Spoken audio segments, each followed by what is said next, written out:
Yes sir, what's up tout le monde? Bienvenue au What's Up Podcast, c'est votre animateur Jer Alain. J'espère que ça va bien, j'espère que vous avez passé une excellente semaine. Juste avant qu'on commence le podcast, j'aimerais dire un gros merci à notre commanditaire MMA Samouraï. Fait que Samouraï MMA, un gros merci de commanditer le podcast. Ils ont un gros gala qui s'en vient, ça se passe vendredi le 2 septembre, ok, c'est au centre Pierre Charbonneau. Si vous voulez voir 10 combats explosifs, allez acheter vos billets au samouraimma.com. Moi, j'y suis allé, c'était calissement le fun, ok? J'ai été à leur deuxième gala et j'ai vraiment trippé. Okay? C'est crissement bien organisé, ok? Moi, je trouve qu'on est chanceux de pouvoir avoir ça au Québec, d'avoir de quoi qui se passe à Montréal, fête locale par des locaux. Fait que c'est ça, je trouve ça vraiment cool d'avoir ça. Fait que encouragez, esti, poignez-vous des billets, emmène ton chum, esti, sors-les de sa crise de caverne, de tabarnak, puis pogne-toi des billets.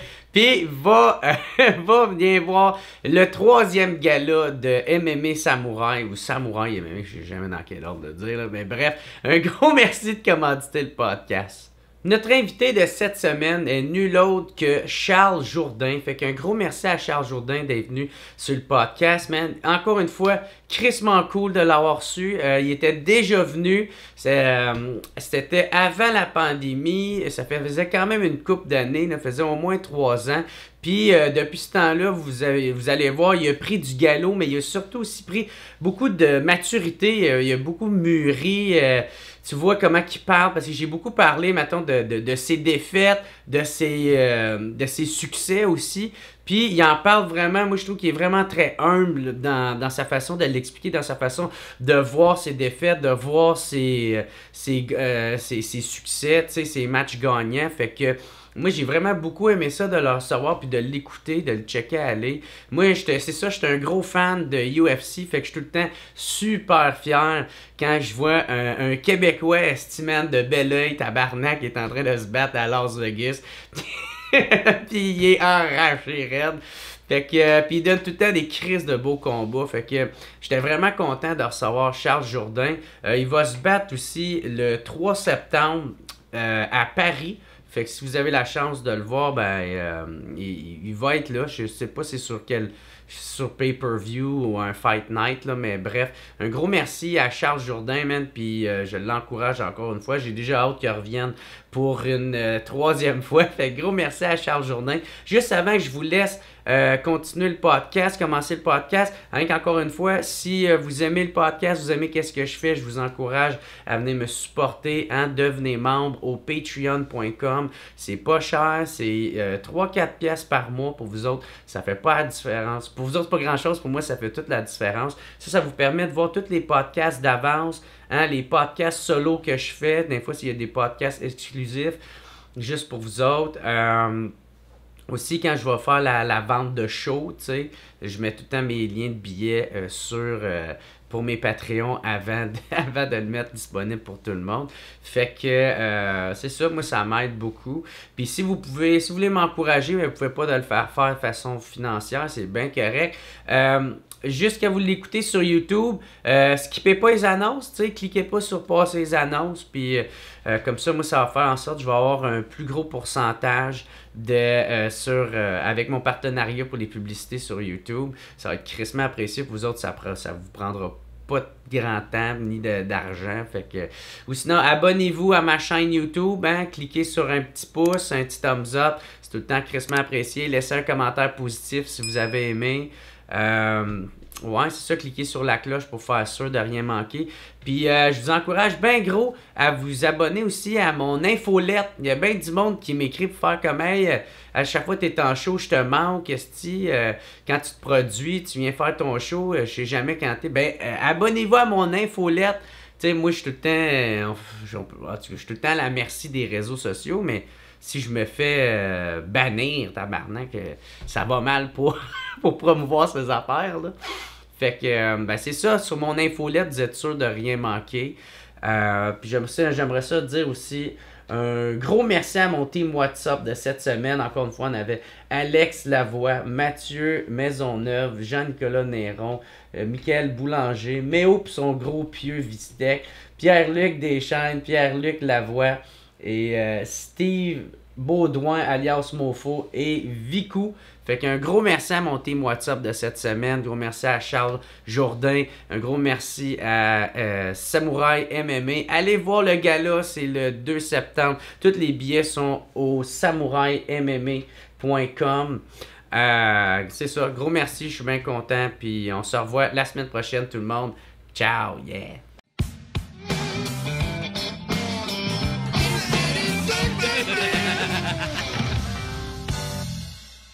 Fait que, yes sir, what's up tout le monde? Bienvenue au What's Up Podcast. Je suis très content de recevoir pour une deuxième fois Charles Jourdain. Ça va bien, mon gars? Je suis vraiment content d'être là. Yeah, tu m'as donné une voix, man, dans le temps que je commençais. Puis là, je suis là, ma carrière va bien. C'est vrai, ta carrière va bien. Ça a popé, hein, depuis? Ouais, merci énormément. Ça allait bien. Tu sais, je pense que tu venais de passer. T'arrivais à la UFC, je pense. Ouais, j'avais fait mon premier combat en Corée chez les Poids Plumes.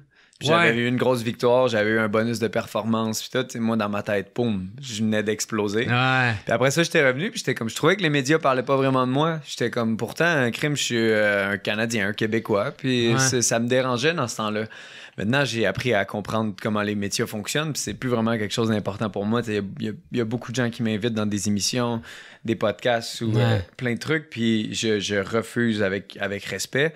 Mais toi, je suis ici parce que tu m'as donné une voix quand j'en voulais une, quand personne parlait de moi, tout est arrivé. Hey, le jeune, tu veux-tu parler avec moi? Puis ça m'a tellement fait du bien, là. Puis je te remercierai. Je te remercie à fond. Est-ce que ça commence bien, le podcast, ça, Calis? Moi, le pire, c'est juste, moi, j'adore la UFC. Je trouve tellement qu'il n'y a pas assez de Québécois, tu sais, puis que, tu sais, en plus, avec avec Georges Saint-Pierre, tabarnak, qui est notre fierté, le Calis. Fait que, bref, de voir quelqu'un il se lance là-dedans, puis ça va bien, puis qui est jeune. Puis je me souviens même pas si on avait fait... Je me souviens qu'on avait parlé beaucoup de toi, beaucoup de comment tu avais commencé. Mais là, j'ai lu un article sur Urbania que un dude de fête, asti, je me souviens plus c'est quoi son nom, mais bref, c'était un asti de bon article. J'ai adoré. Puis là, tu disais que tu avais été en Thaïlande. Ouais. Tu sais, aussitôt que tu avais de l'argent, tu es parti en Thaïlande, tu t'entraînais déjà, puis là, tu t'es battu contre un local là-bas, genre un combat organisé. Pis tout, là. Ça ressemblait à quoi? C'était quoi ce petit combat? Dans le fond, la Thaïlande, c'est quand même sketch show. Tu arrives là-bas, puis check. Moi, j'étais habitué aux fédérations québécoises. On avait des gros gants. C'était pas insalubre comme là-bas. Fait que j'arrive, il y avait Jordan Balmer aussi qui se battait, qui est un autre Québécois qui a transitionné vers le MMA.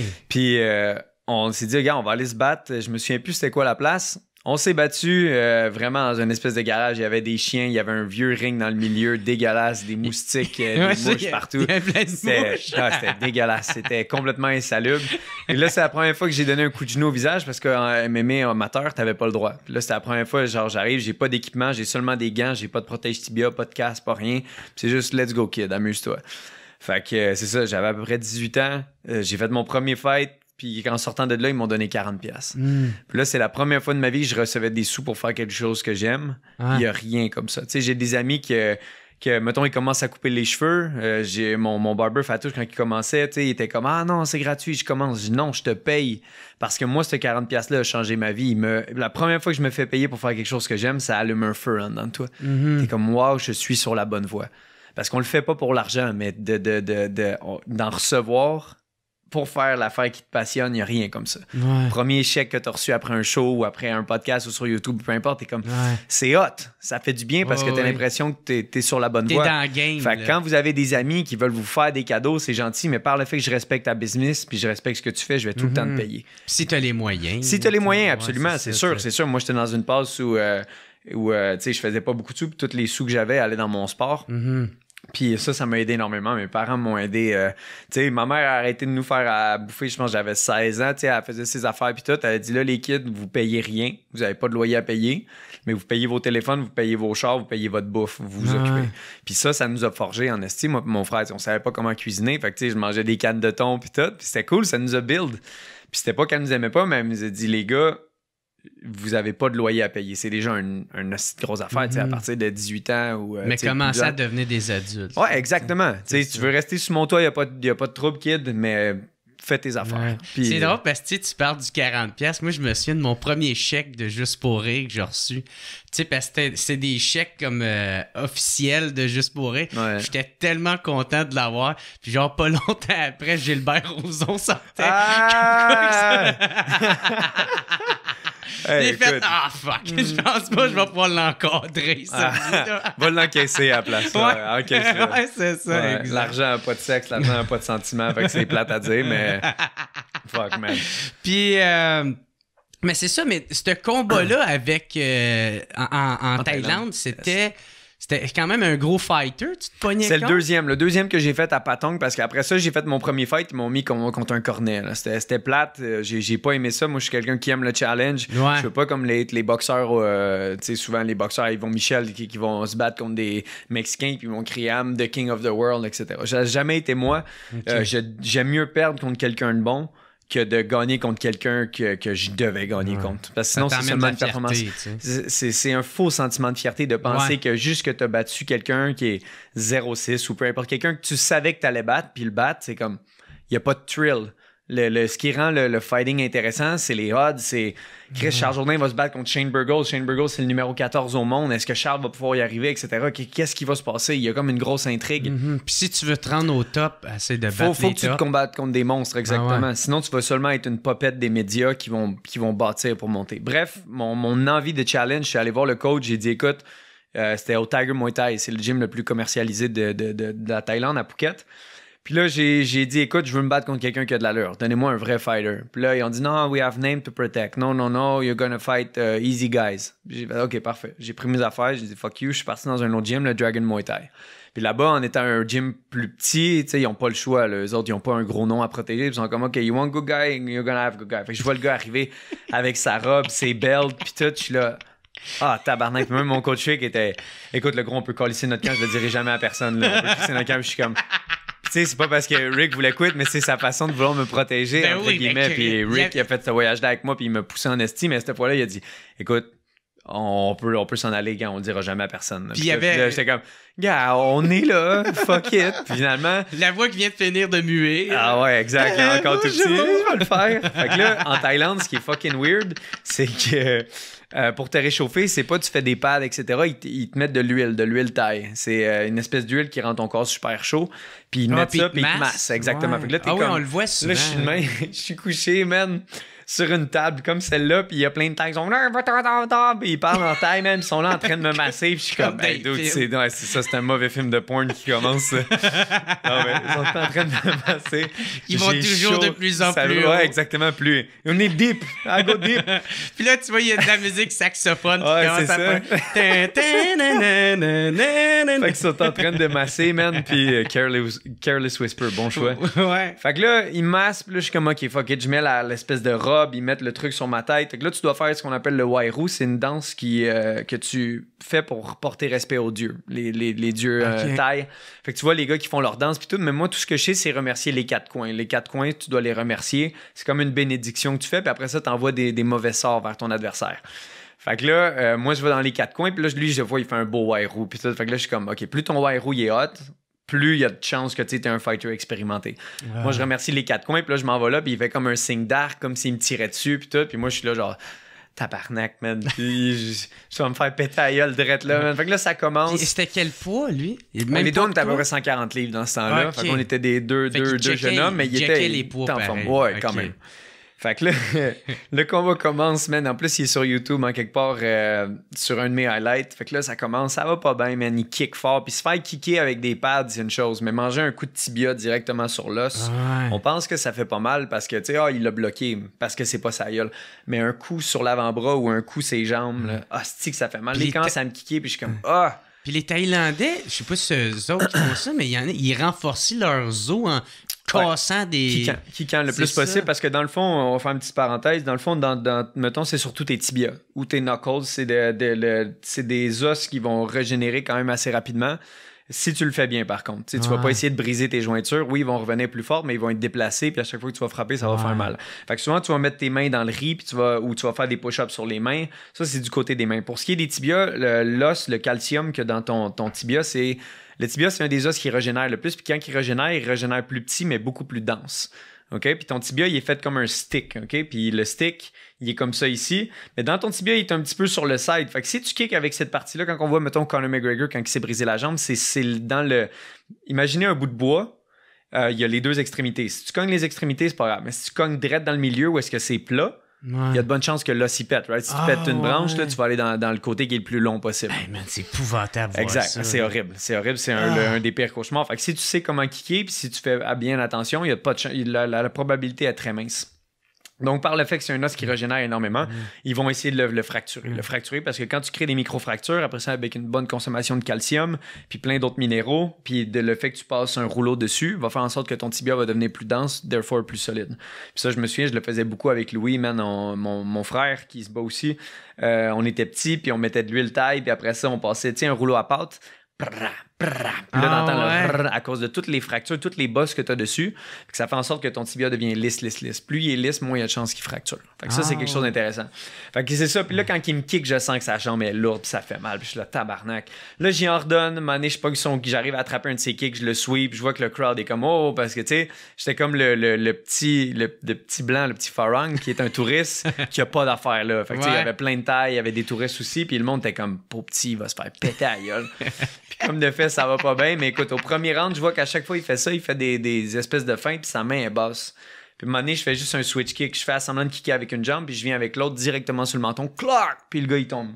Puis je suis comme, puis là tu vois, tout le monde hurle, puis tout le monde est comme, oh, puis là, il y avait des taille qui criait à cause de, tu sais, il y avait beaucoup de bêtes là-bas, ça bête sur le spot. Dans une batte. Comme dans les films à Jackie Chan. Ah ouais, vraiment, là, c'est ça, ils sont là avec leur argent, puis tout, puis ça hurle, puis tout. Puis il y en a un moment donné qui voulait pas payer Rick. Rick s'est mis à crier après, puis l'autre, il y avait un baby gun sur lui, un baby gun, comme un petit gun. Puis là, les guns sautaient, puis tout. Puis Rick, il s'est fait payer. Rick avait des bases de béton, man. Fuck you, mon tabarnak! Mais il criait après en québécois. Parce qu'il dit, quand je comprends pas ce qu'il dit, il comprend pas ce que je dis, mais quand on se gueule après, on se comprend. C'était bien drôle. Ouais, tu comprends l'émotion. Ah ouais, l'émotion, c'est assez universel. Exact. Fait que c'est ça, man. Je réussis à knocker le gars, il tombe. Je suis comme, mais voyons, man, ça vient d'arriver. Je suis vraiment content. Tout, je m'en vais dans le coin, puis là, ils font un compte jusqu'à 10. Le gars, il s'est pas relevé. Fait que là, j'étais comme, yes, wow, c'est comme un relief. Parce que, tu sais, on pense que quand on gagne, on est excité, etc. Ce qui fait le plus de bien après un combat, c'est le relief. C'est tout ce qu'on a fait pour accomplir ce moment-là. Ben oui. C'est le premier. Ça, il n'y a pas de prix, ça s'explique très mal. J'essaie de l'expliquer, mais c'est juste ta première respiration après le travail accompli. Le gars qui sauve une bière, il y en a qui disent, mettons, après une job, on sauve une bière, c'est ça ton relief. On a tout un... Ah, si, je l'ai fait. Puis toi, c'est des mois de travail. Oui, absolument. Mais c'est comme vous autres, vous travaillez pour un show, vous travaillez pour un épisode, vous travaillez pour quelque chose. Puis quand ça se termine, c'est comme le sentiment du travail accompli, ça vaut plus que l'argent, ça vaut plus que tout. L'argent, à la fin de la journée, c'est de l'eau, c'est de la bouffe, c'est un toit, etc. L'argent, c'est juste un véhicule. C'est pas un but. Je pense que tous les humains veulent conquérir. Puis le sentiment d'accomplissement, c'est l'affaire qui vaut le plus. Plus que le chèque, plus que tout, c'est juste je l'ai faite. Ouais. J'ai accompli l'affaire que je m'étais dit que j'allais accomplir. L'objectif, le Exactement. défi. Puis c'est ce qui a fait que beaucoup de gens, pendant la pandémie, ont eu des gros problèmes mentaux. Il y a beaucoup de gens qui se sont suicidés. Il y a beaucoup de gens qui n'y avaient plus de but, il n'y avait plus rien. C'était juste tout seul. Puis tout ce qu'on avait, c'était du divertissement. Netflix, musique, podcast, qui est une bonne chose pour plein de côtés. Mais les gens ne sentaient pas qu'ils accomplissaient rien. Mm-hmm. On n'est pas venu sur Terre pour juste être enfermé dans une maison, puis tourner en rond, puis être diverti, puis tout. Puis en plus, quand tu es diverti, si tu as des divertissements qui sont pas très sains, exemple, tout le temps regarder la vie des autres, tout le temps se comparer, tout le temps tourner en rond. Ça devient énormément néfaste. Puis j'ai eu beaucoup de gens autour de moi qui ont souffert énormément, dont moi, mais moi, je me mettrais pas dans la catégorie souffert. Je pense que n'importe quelle situation à laquelle on fait face peut nous rendre meilleurs, peut nous rendre plus forts. Ma quête en ce moment, c'est pas de faire énormément de sous pour mes enfants, j'en ai pas. Donc, la photo d'Atlas qui tient la planète sur ses épaules, là, Atlas, c'est pas un dieu, c'est un titan grec. C'est celui qui tient la planète sur son dos. Moi, je pense que tous les hommes ou les femmes qui ont des enfants, là, tu deviens avec un poids énorme parce que c'est plus seulement à propos de toi. Donc, therefore, je n'ai pas ça. J'ai pas de maison parce que pour l'instant, j'ai un loyer. Je suis chill parce que j'aime voyager. Je suis rarement à la maison. Je suis tout le temps à gauche, à droite. Fait que l'argent, encore une fois, c'est pas ce qui me motive en ce moment. C'est seulement l'accomplissement qui vient me chercher, puis c'est ce que je veux le plus. Puis quand ce premier combat en Thaïlande, 40$, wow. Après ce deuxième combat, j'ai battu quelqu'un que je devais pas battre aux yeux de tous. Wow. Fait que là, c'est là que ma personnalité a commencé à se forger à travers ces aventures-là. Puis là, comment tu vois... moi, j'ai regardé ton dernier combat. Yes.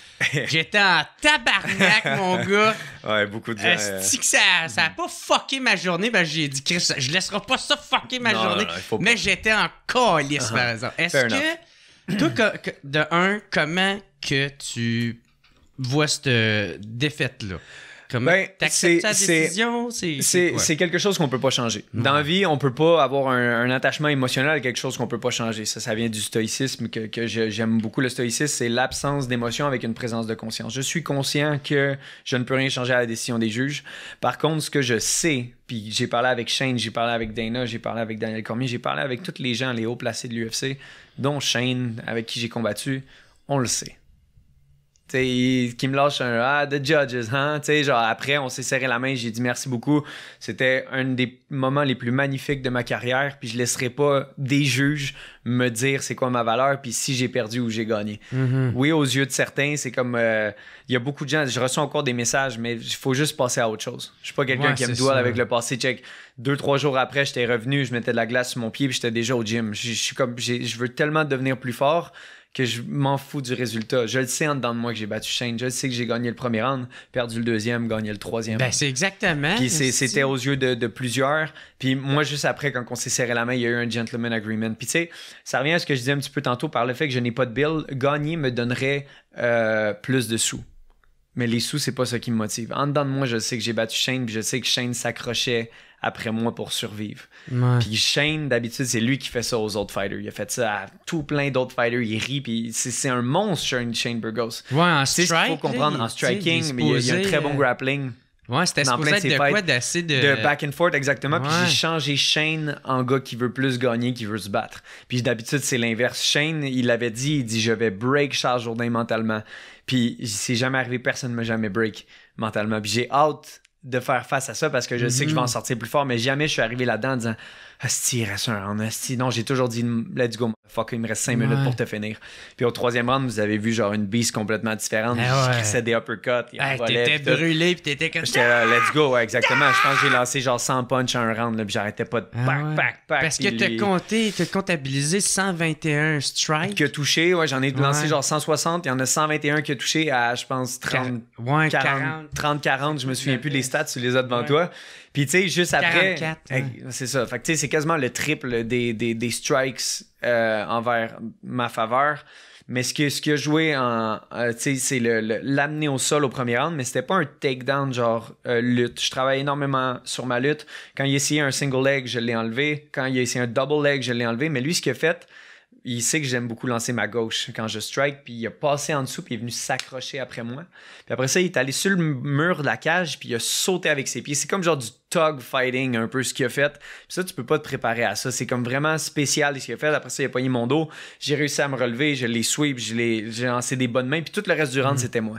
Fait que 1 minute 30 de contrôle versus 3 minutes 30 de moi qui le blast, ben le 1 minute 30 de contrôle a été en sa faveur. Mais c'est ce que j'ai détesté, c'est ça s'appelle un submission attempt. C'est une tentative de soumission, peut te donner des points, mais c'est une tentative. C'est quoi? À chaque fois que je lance un punch, quand il ton coup. Exactement, puis moi je l'ai pas laissé faire. J'ai bien défendu le coup. Puis exactement. Ça fait mal parce qu'il a dit, dans le fond, lui, il a déjà brisé une mâchoire en faisant ça. Ta mâchoire peut péter. Ma mâchoire faisait tellement mal, là, puis ma mâchoire était proche de casser. Puis j'étais comme, en Chris, si je me battrais avec une mâchoire pétée, je taperais pas, j'ai pas envie. J'ai trop travaillé pour taper, ça. Exact. Ouais. Fait que où je m'en allais avec ça. C'est qu'il a essayé de faire son tug. Oui, exactement. Submission attempt, excuse. Submission attempt, donc une tentative de soumission. Mais ce que je déteste de ce terme-là, c'est que il a essayé quelque chose qui n'a pas marché. Fait que pourquoi je te donnerais des points? C'est quoi, à chaque fois que je lance un coup de poing, ça va être une tentative de knockout? Fait que tu sais, les jeux essayaient de se cacher derrière le fait qu'il y a eu une tentative de soumission. Therefore, ça peut éliminer le fait qu'il a contrôlé 1 minute 30, moi 3 minutes 30 du round. Fait que c'est là que c'est pas venu me chercher, mais après ça, j'étais comme, c'est un peu stupide comment vous jugez ça. T'sais. C'est comme j'ai tenté de coucher avec cette fille-là. Ouais. Mais t'as pas couché avec! T'auras pas de points pis t'auras pas les props. Je vais pas dire, hey, bravo, bro, t'as essayé d'aller chercher une 10 sur 10 pis t'as pas été capable. Non, t'es mauvais, tu sais.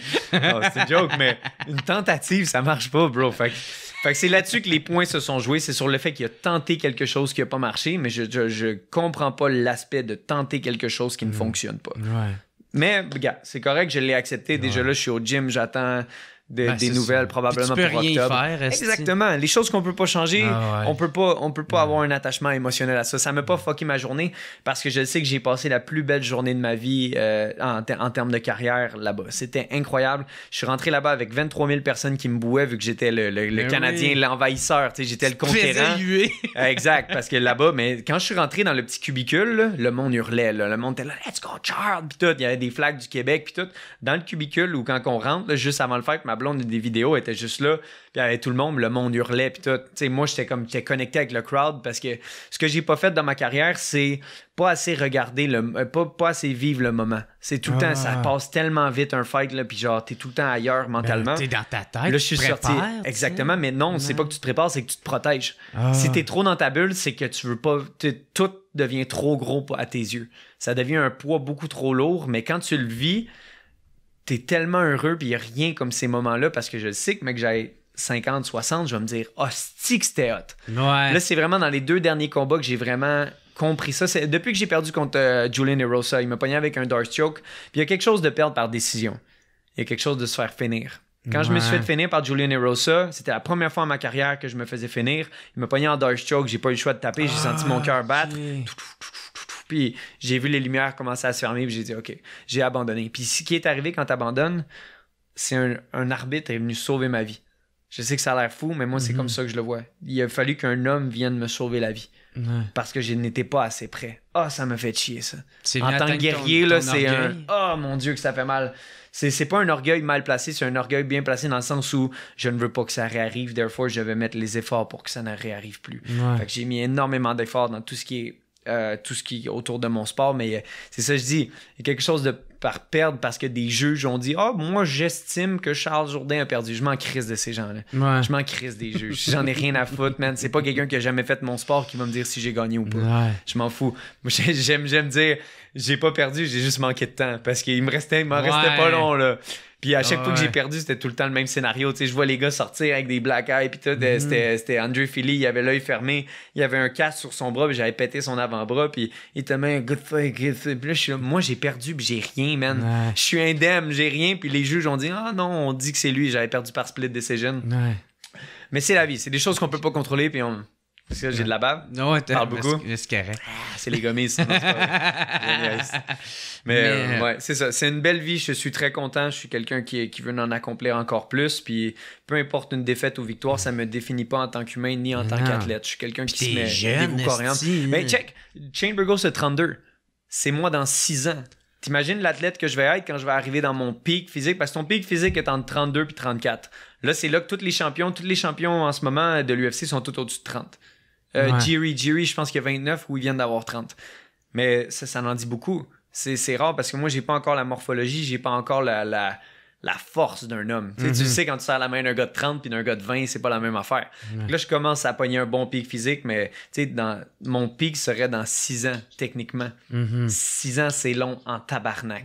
C'est long. C'est bien du temps là, absolument. pour te préparer. Absolument, pour combattre les meilleurs au monde. Mais je le sais quand même que je me suis donné corps et âme puis j'ai réussi à combattre le numéro 14. C'est quand même le numéro 14 au monde qui a seulement perdu contre des gars du top 5. Il a perdu contre Josh Emmett, Calvin Kattar puis Edson Barbosa.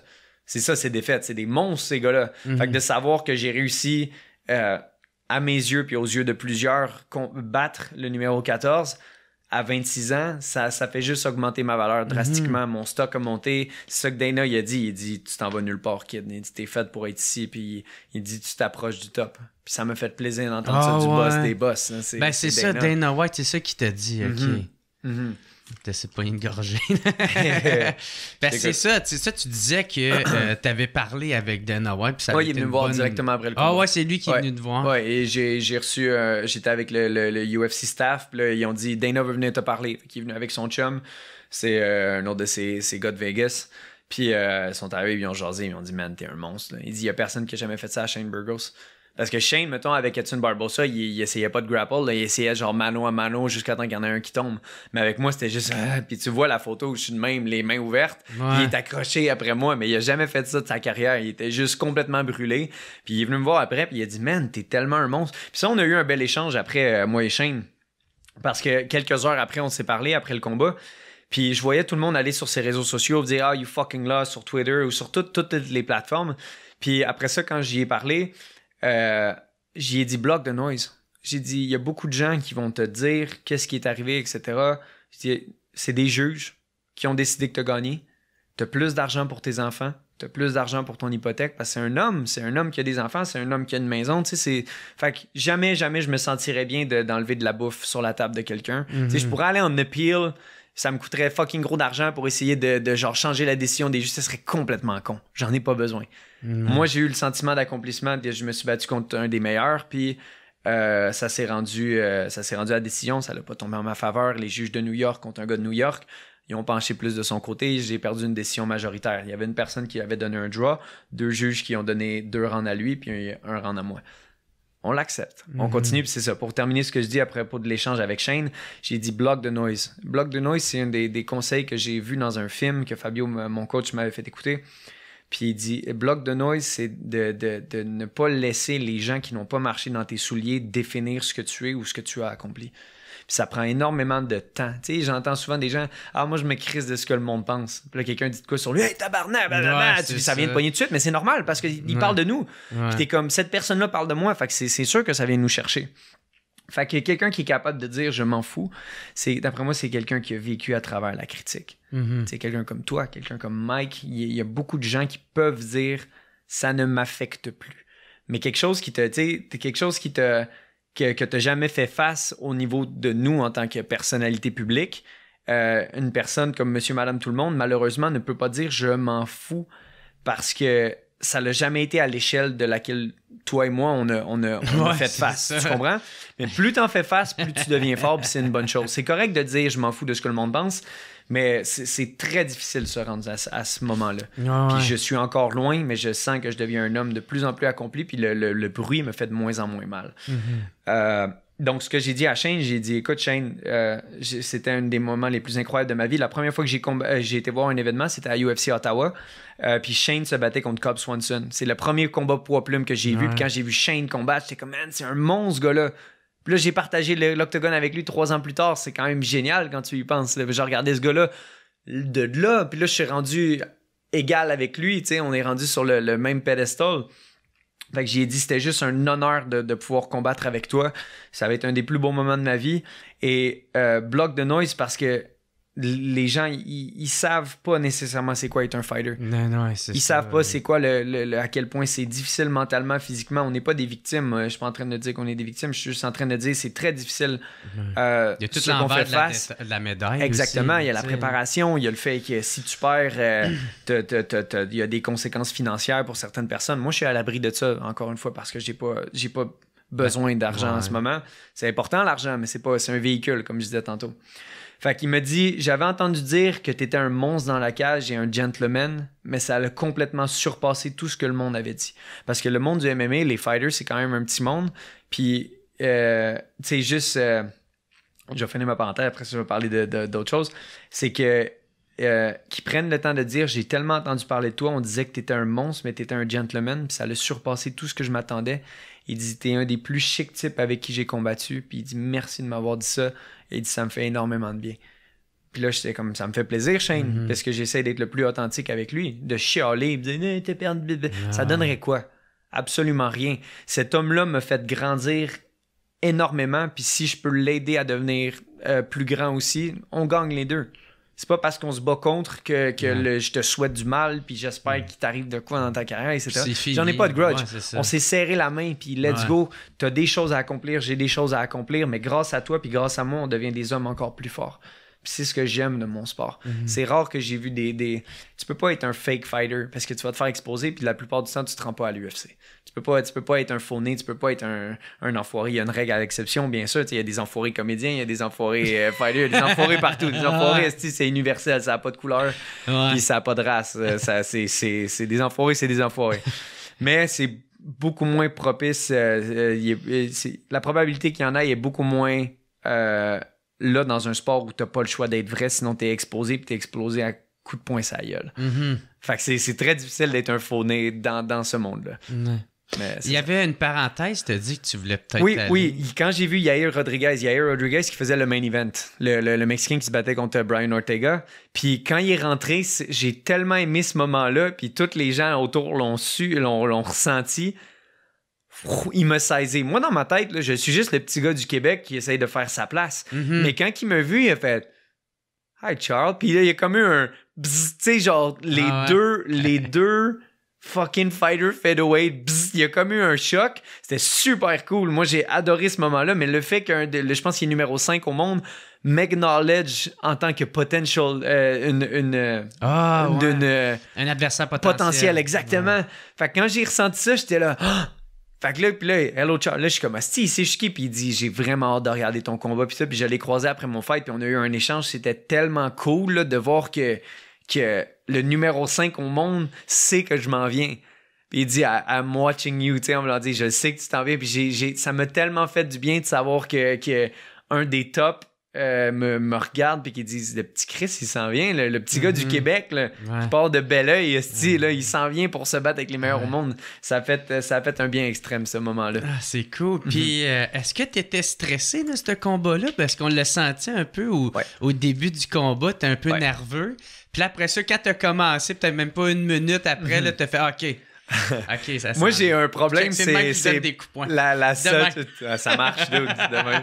Ça marche, c'est ping, direct sur le nez. Je sais pas si t'as déjà vu le film avec Melissa McCarthy où elle fait semblant, genre qu'elle a mal, tac, elle frappe dans la gorge, demain, tac. C'est puissant. Où est-ce qu'on s'en allait? T'étais nerveux. Oui, nerveux. OK. Dans le fond, le stress, il est là. La pire chose à faire, mettons, toi, avant une performance ou peu importe, c'est de dire « Ah non, je suis pas stressé parce que tu vas te mentir à toi-même. » Fait qu'on a besoin de se désamorcer. Puis moi, ma façon de me désamorcer, c'est de l'accepter. Faut que tu acceptes. Le stress, c'est une bonne chose parce que si on n'avait pas le stress en tant qu'humain, on n'aurait pas survécu en tant qu'espèce. On aurait vu un léopard arriver dans le jungle, on veut le flatter, puis on serait mort. On n'aurait pas survécu. Le stress, c'est bon. Ouais, c'est ça. Il m'a mordu les couilles, merde! Il est parti avec le sac. Ouais, c'est ça. Mais si on n'avait pas ça, cette espèce d'instinct-là, on n'existerait plus en tant qu'espèce. On a besoin de l'accepter puis de rouler avec. Ouais. Donc moi, je suis quelqu'un que quand il y a des circonstances, tu roules avec les circonstances. Ouais. T'es pas une victime des circonstances, tu dois rouler avec eux. Ouais. Fait que, donc, être nerveux, comment je fais pour jouer avec ça, c'est que, comme je me répète, mais on l'accepte. Ouais. Il faut jamais essayer de combattre quelque chose qui est naturel en dedans de nous. C'est ça. Je sais pas, toi, c'est quoi tes techniques, genre avant un show ou avant un moment, genre important, là, comment tu fais pour... Moi, je pense que je suis dans le déni, moi. C'est vraiment, genre, oh shit, là je suis vraiment stressé. Je suis stressé, je vais essayer de faire en sorte que de pas tomber sur la connaissance. Surtout, ouais, on dirait depuis la pandémie. Là, c'est totalement le contraire. Soit je m'en calisse bien raide du show, que je suis tellement nonchalant, puis ou sinon je vais être comme énormément stressé. Puis, mais l'affaire, c'est que rendu sur scène, tout arrête. Wow. Puis je suis zéro stressé. Puis c'est même plus être pas stressé, c'est comme si j'étais sur un nuage. T'existes, t'es dans le moment présent, tu peux pas, tu penses pas à ta liste d'épicerie, tu penses pas à rien, puis check. Enfin, avant une présentation ou un combat ou peu importe, c'est qu'on se projette. Qu'est-ce qui arrive s'il arrive ça? Si jamais je me rappelle plus de... Toutes les probabilités, mais une fois que tu acceptes les probabilités, c'est quoi le pire qui peut arriver? Tu perdras pas une jambe. Tu vas pas mourir. Une fois que tu acceptes que le pire scénario qui pourrait arriver, ça serait de mourir, puis les probabilités sont vraiment faibles, à moins que quelqu'un veuille te shot à ton show, là, ça dépend de ce que tu dis. On sait plus on sait jamais. Avec Will Smith. Ping! Mais c'est ça, fait que moi, ma mère me disait tout le temps, arrête de te comparer au pire, compare-toi au meilleur. Mais moi, c'était une façon de dédramatiser ou de désamorcer le stress, c'était de me comparer au pire. C'était de me dire, c'est quoi le pire qui peut arriver? Puis quand j'élaborais, nanana, c'est quoi le pire qui peut arriver? C'est si pire que ça. Le pire qui peut m'arriver, moi, c'est me faire knocker en 30 secondes, puis genre être sur un highlight reel UFC ou genre sa pochette de UFC. Le game, le jeu, là, genre avec la gueule qui part, là, ce serait un esti de cauchemar. Mais après ça, esti, gars, je passerai à autre chose. Check Ben Askren quand il s'est fait knocker avec le flying knee de Masvidal. Tabarnak, il joue partout, ce esti de genou-là. Puis il dit, gars, quand il avait dit ça, il dit, gars, je manquerais, il dit, dans 10 ans, il dit, dans 10 ans, il va encore jouer, puis ça changera pas ma vie, puis tout. Là. Puis, tu sais, il avait eu une belle approche quand il a perdu en 5 secondes après un flying knee de George Masvidal. Puis, tu sais, la première chose qu'il a tweeté, c'est qu'il dit, si on prend en considération combien d'argent que j'ai fait en 5 secondes, c'est quand même pas mal cool. Puis j'étais comme, asti que c'est cool. C'est une belle façon de belle façon de le voir. Puis, tu sais, il est comme, gars, whatever. Mais pour moi, c'est ça le pire qui peut arriver. D'être un highlight reel de moi en train de me faire geler puis tomber en spaghetti à terre, là. Fait que, puis après ça, je te dis, gars, c'est quoi le. I don't care. Il peut arriver ça, puis une fois que tu l'acceptes, que le pire qui peut arriver, c'est ça, who cares? Je vais aller là-bas, je vais avoir le plus de fun possible. C'est cool que tu parles de ça, parce que ça m'emmène sur le sujet de ton fameux coup de pied à la Spartiate. Donné, le push kick.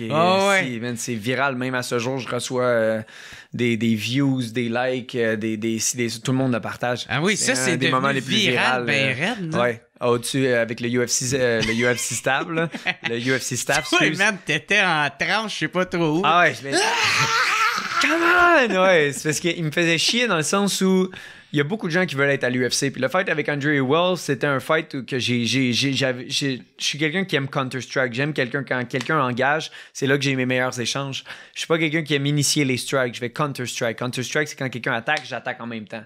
J'essaie parce que par le fait que j'ai pas les bras les plus longs, j'ai des jambes longues, j'ai des jambes fortes, mais mes bras, c'est plus du sneaky boxing.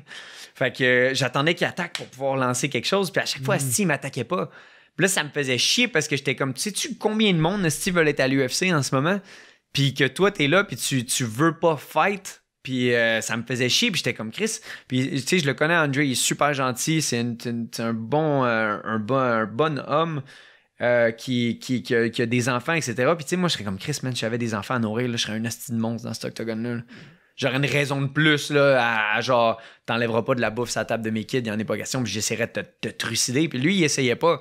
Fait que là, à la fin, c'est là, j'étais en train de lancer une combinaison, je lance un spinning kick, puis je suis là, come on! Tu sais, ouais, il reste 10 secondes, puis tu fais rien, puis ça me fait chier. Parce que je suis comme, man, puis tu sais, juste après, il s'est fait couper de l'UFC à cause de ça, parce qu'il voulait, tu sais, il manquait un peu. Puis tu sais, c'est un gars qui est bon. Chris, il a battu Renan Barrow, qui était le meilleur 135 livres du monde. C'est lui qui a le plus de défense de titre à 135, qui est un esti de monstre. Il a battu plein de super bons gars. Puis il y avait le potentiel de créer quelque chose de cool entre lui et moi. Mais tout le fait, c'était moi qui engageais par le fait qu'il était comme... Genre, il essayait pas exactement. J'étais comme, Chris, en way. Puis ça me frustrait un peu. Puis le monde disait... Puis je l'avais dit dans une interview, ça, avant l'UFC, puis il avait dit... Charles Jourdain, c'est le genre de fighter qui devient en crise parce que il se fait pas assez frapper. Ouais, je suis comme, oui, ça vient me chercher, ça me fait chier. Je suis comme, Chris, ouais, on va se donner cœur et âme les deux, on va saigner les deux. Puis ça va être malade. Tu sais, mon nez, il m'a lancé un front kick qui a pété le petit cartilage de mon nez. Je me suis mis à pisser, puis quand le sang a touché mes lèvres puis ma bouche, puis j'y ai goûté, là, ça a tellement fait du bien, là, T'as déjà vu Dodgeball? Ouais. I don't bleed my own blood. Never. Tu sais, genre, il a écrit son coup de tête, puis il saigne, là, avec son petit kit. Là, à chaque fois que je vois du sang qui coule du nez, je pense à ce scène-là, à me faire rire en tabarnak. Ben Stiller, il est puissant. Anyway. Fait que c'est ça, le sang a commencé à couler dans ma bouche, puis quand j'ai goûté le sang, j'étais là, c'est hot de faire ça, man. Yes, c'est malade, je retrouverai ça nulle part. Puis là, c'est là, il me. Pas bien. Ah, ouais, c'est malade, je te jure, man. C'est inexplicable comme moment. Mais tu sais, tu parles du nuage, ça, c'est mon nuage. Ça, c'est ma piraterie, c'est ma liberté. Ouais, c'est puis c'est ça, les UFC staff, ils font comme des calculs, puis on est quasiment rendu à 1 milliard de views overall sur toutes les plateformes. 1 milliard, c'est du monde en tabarnak, là. C'est du views en esti. Juste sur le push kick de moi, come on! Puis là, il ouvre ses mains, puis quand j'ai vu ses mains levées, j'ai juste fait. J'ai écrit ça un push kick, puis j'étais là, what's up?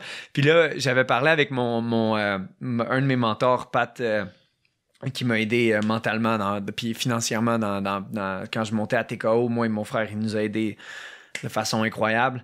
Puis il m'avait dit, c'est à soir, il faut que tu nous montres que t'es un homme. Puis tout, fait que quand vous m'entendez crier, je dis, je suis un homme ou je suis pas un homme, Pat? Puis tu vois le mouthpiece sortir, puis genre le sang qui coupe, je l'ai appelé direct après, man.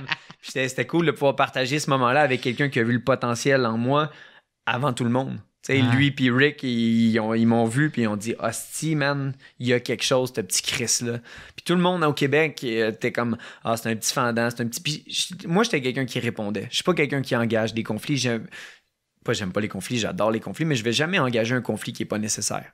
John Wick, une de ses quotes, c'est je ne cherche pas la violence, mais si la violence me cherche, je reculerai pas. Puis c'était ma mentalité en étant jeune et fougueux. J'étais là, j'ai jamais call out aucun fighter, mais quand tous les fighters ont commencé à me call out vu que je prenais de la place, il y avait Michael Cyr qui est super cool comme individu, mais dans ce temps-là, il était comme la nouvelle coqueluche, je vais le casser, nanana. Puis tu sais, c'était un homme, c'était un big boy, Mike. Puis j'avais dit, je m'en crée, je vais me battre avec. Let's go. Puis là, moi, j'ai forgé mon nom à TKO en prenant des fights que le monde me disait de pas prendre. En prenant des risques que les gens étaient comme « Ouais, mais tu devrais pas, nanana. » Puis aussi, quelqu'un disait « Tu devrais pas. » J'étais là « Bitch. » Quoi? T'es en train de me dire quoi faire puis t'es en train de me dire quoi pas faire? Ça me frustrait puis j'étais comme « Fuck you, je vais le faire. » Fait que j'appelais Stéphane Patry et je disais « OK, donne-moi-le. » Puis là, il est comme « OK, parfait. » Lui, il signait les fights. Là, Stéphane Patry qui était l'organisateur de TKO. Fait qu'à chaque fois que le monde disait « T'aurais pas faire ça, t'aurais pas faire ça. » J'étais... Non, je veux le faire. Fait que j'ai comme forgé mon caractère en prenant des risques. Puis regarde où ça m'a amené aujourd'hui. Je suis un des très rares UFC fighters du Québec à l'UFC. Puis je suis, en termes de rank, je pense que je suis le Canadien le plus ranké en ce moment, le plus proche du top de l'UFC. Fait que c'est quand même cool. Je suis parti de loin. Puis à seulement 26 ans, je suis un des tops.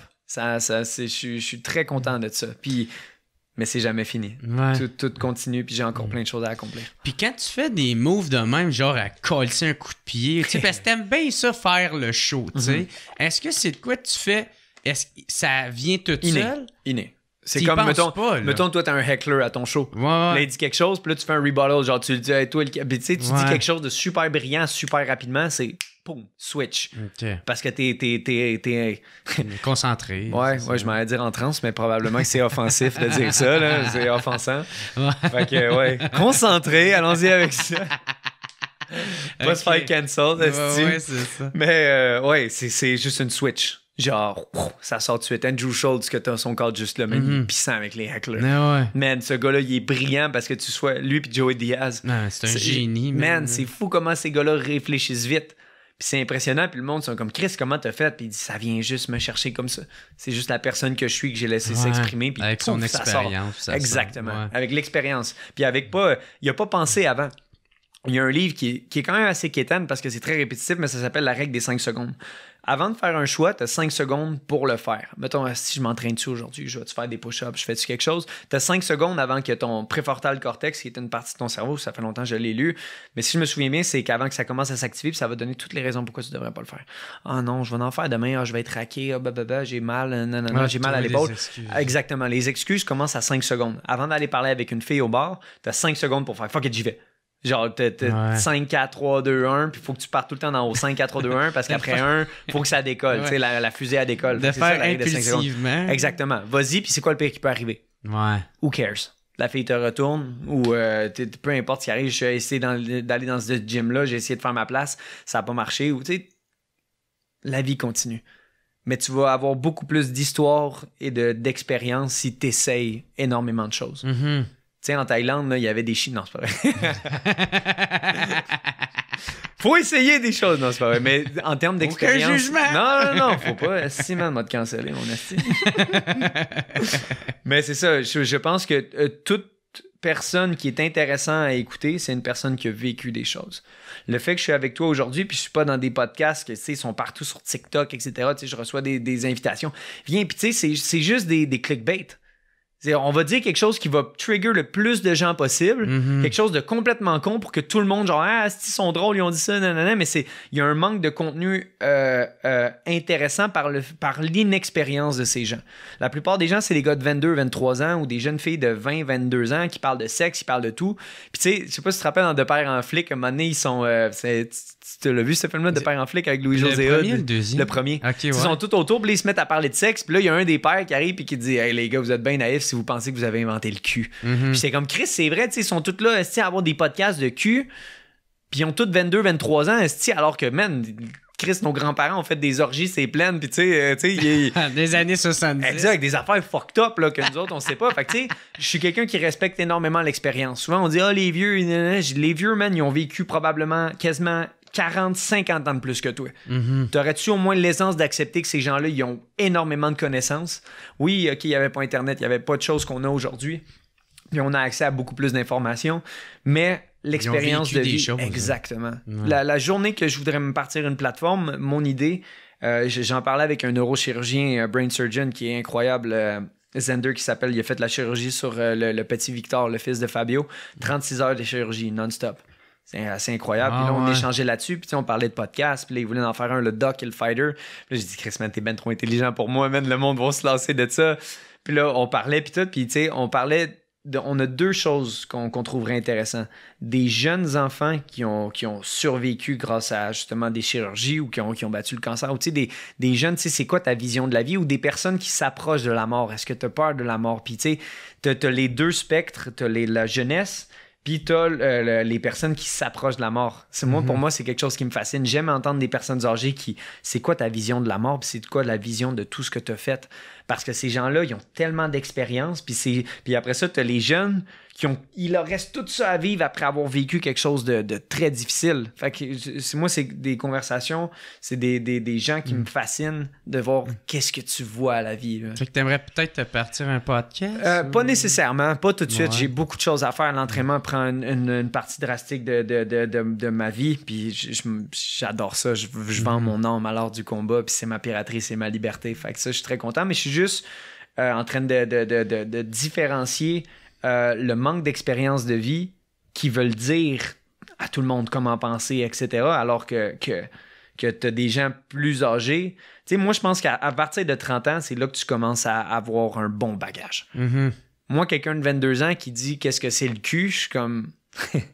Ah, t'as peur, man. Tu sais, t'as encore des choses à vivre, etc. Puis il y a de quoi qui me dérange un peu avec ces affaires de clickbait-là. Hey, viens dans notre podcast, on va te mettre sur TikTok, on va te mettre sur ci, on va te mettre sur ça. Puis je suis comme, non, je veux avoir un bel échange avec quelqu'un qui est passionné par ce qu'il fait. Tu sais, t'es pas juste un gars de podcast, tu fais des shows. Il y a plein de choses que tu fais. Puis t'as de l'expérience de vie. Puis ce que j'aime de toi, Jer, là, c'est que t'as jamais voulu changer pour faire plaisir aux médias.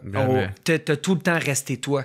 Puis moi, quelqu'un comme ça, ça a une valeur inestimable à mes yeux parce que t'es quelqu'un qui est resté vrai puis t'as pas vendu ton âme à personne. Non. Ben, tu fais. Ouais, écoute, je connais pas toute ta vie, mais en termes de contenu que tu lâches, t'as jamais voulu plaire. T'as voulu être toi-même. Ouais. Puis c'est ce qui a fait que, regarde, je suis venu à peu près 2 ans et demi, 3 quasiment. Ouais. Regarde le studio, comment il a changé tout, puis t'es resté le même, mais t'es un homme déjà beaucoup plus accompli que ce que t'étais il y a 3 ans. Puis c'est ça que je respecte, c'est ça que j'aime. Fait que les clickbait, je veux plaire à tout le monde, ça m'a jamais intéressé. Ça t'intéresse? Non, vraiment pas. Il y a de quoi. En tout cas, ils vont me payer cher pour que j'y aille. Hey, thank you, bro. T'es fin, man. Tu me donnes plein de Merci à toi. man. Merci à toi. Si on en revient un peu avec le fameux coup de pied spartiate. J'ai dérivé dans du sujet, c'est bien correct, Chris. T'es là pour ça, man. Fait que si on en revient avec ça, c'est ça, tu dis que c'est spontané quand tu le fais, mais est-ce que il y a quand tu fais des coups de main qui est un peu pour donner le show, est-ce que si tu baisses ta garde durant ce temps-là? Non, puis tu sais, tu dis donner le show, mais moi, ça va sonner harsh. Là. Ouais. Non, c'est correct, c'est correct. On discute, c'est une conversation complètement ouverte. Moi, j'ai 15 minutes pour te tuer. C'est la job du rêve de te sauver la vie, c'est pas la mienne. C'est comme ça que je le vois. Je sais que ça a l'air fou, mais quand j'ai perdu contre Rosa, j'avais compris quelque chose, j'étais prêt à tuer, j'étais pas prêt à mourir.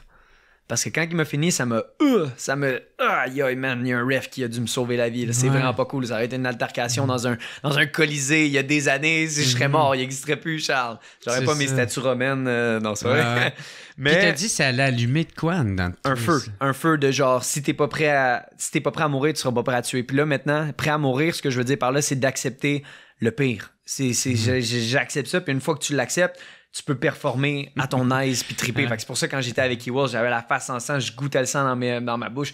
Là, je l'ai push kick, puis il est chanceux en esti que la cloche a sonné parce que sinon j'y sautais dessus puis je le lâchais pas. Là, quand il a revolé, puis il est resté assis là, pendant peut-être 3-4 minutes, il est resté de même, là, puis les yeux ronds comme des 2 piastres à terre, là, puis je suis juste en train de hurler avec du sang qui revole. Là. C'était vraiment un beau moment, mais tout ce que c'est c'est seulement un souvenir maintenant. C'est cool, il est médiatisé avec les vidéos, etc. Mais c'est quelque chose qui est plus important pour moi parce que je regarde toujours de l'avant.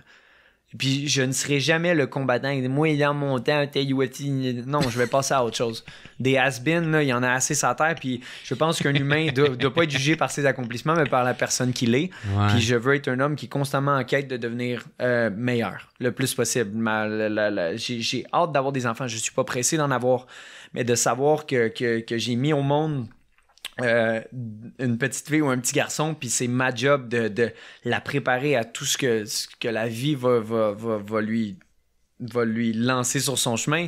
J'ai hâte, ça va être une belle chose. Fait que c'est ça, je suis tout le temps quelqu'un qui regarde l'avant. Je serai pas quelqu'un qui va être détruit quand je vais arrêter mon sport. C'est sûr que ça va faire mal parce que je vais m'avoir donné corps et âme là-dedans, mais je vais l'accepter. Je serais pas un has-been j'en connais beaucoup des has-been qui cherchent ouais, mais moi je m'en calisse, j'en ai rien à chier. C'est ce qui va définir la relation qu'on a, exemple toi puis moi, c'est le type d'interaction qu'on a. C'est pas tes accomplissements, c'est pas mes accomplissements. On peut en parler, c'est un sujet de conversation, mais si t'es une marde puis t'as gagné une ceinture, tu vas être juste une marde avec une ceinture à la fin de la journée, hein, puis ta ceinture elle n'existera plus un moment donné. Il y a des champions du monde là, il y a 10 ans ou il y a 5 ans puis tout le monde s'en rappelle même plus. Check comment Georges puis Anderson Silva sont effacés en ce moment de la nouvelle génération, complètement effacés. Non, ouais. C'est incroyable quand tu y penses. Moi, je suis dans le milieu, je connais les gens, puis le monde dit comme, ouais, est-ce qu'il paraît GSP, t'es hot? Dans le temps, je dis, hot? Si Georges il rentrait, je shakeais Anderson Silva, Jose Aldo. Jose Aldo, il se bat encore. Mais tu sais, Georges et Anderson, ils sont ailleurs, ils font autre chose. Il faut les respecter. Ce que je déteste, c'est quand les gens me disent pourquoi tu vas pas t'entraîner avec Georges, il pourrait t'aider. Georges a déjà tout donné au sport. Ouais. Ce serait tellement pas correct de ma part de dire hey Georges, peux-tu m'aider s'il te plaît, je suis le prochain big thing. Who cares? Georges, par le fait qu'il a accompli tout ce qu'il a accompli, devrait être assez pour me motiver puis me pousser à en accomplir. Puis à t'inspirer. Exactement. J'ai pas besoin que Georges soit à côté de moi. Par contre, j'aimerais avoir un échange avec lui. Un échange verbal de ses connaissances. Puis tout par le fait que, encore une fois, ça revient à ce que je dis à propos des jeunes podcasteurs aujourd'hui, c'est que Georges a de l'expérience. Puis moi, l'expérience, c'est une des choses les plus valables qu'une personne peut avoir. Une personne qui a essayé plein de choses. Parce que je sais pas si tu as vu un petit peu Andrew Tate passer sur les médias sociaux. C'est un ball guy. Puis il y a des... OK.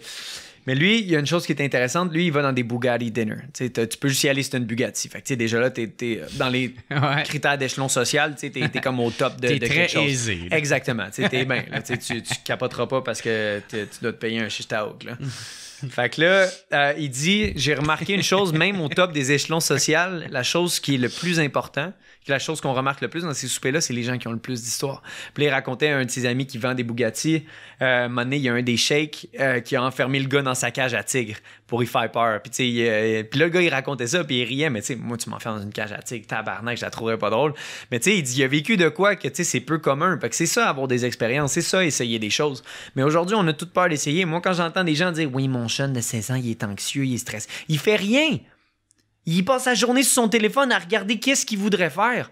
Il fait rien, il fait pas de move, il a peur de tomber en basic, il a peur de se partir un podcast, il a peur de tout. C'est correct, tu sais, quand je disais que les jeunes, je trouve qu'il y a un petit peu de manque de contenu intellectuel parce que t'es jeune, c'est normal. Fait que, si tu fais un podcast, assure-toi d'avoir un bon petit bagage pour pouvoir en parler, mais tu peux le faire. Mais tu vas voir que tu vas trouver ça cringe dans 5 ans quand tu vas voir la personne que t'étais en arrière. Je suis quelqu'un qui écoute pas beaucoup ses interviews. C'est rare que je revienne en arrière parce que j'aime pas... je veux... Par le fait que je suis une personne qui aime s'améliorer, j'aime devenir meilleur. Quand j'entends mes vieilles interviews, je suis fuck, t'avais pas compris ça dans ce temps-là. Ouais. Fait que tu sais, c'est cool. Mais ça montre l'évolution que t'as exactement. Eu, c'est un très bon point. J'ai encore vacillé avec le sujet du coup de pied, là, mais c'est bien correct. Ça. Fait que je tripe sur mon sport, puis j'essaie de OK, je vais revenir au niveau d'anxiété parce que je fais beaucoup d'écoles. J'aime aller dans les écoles, parler avec les gens. Des séminaires?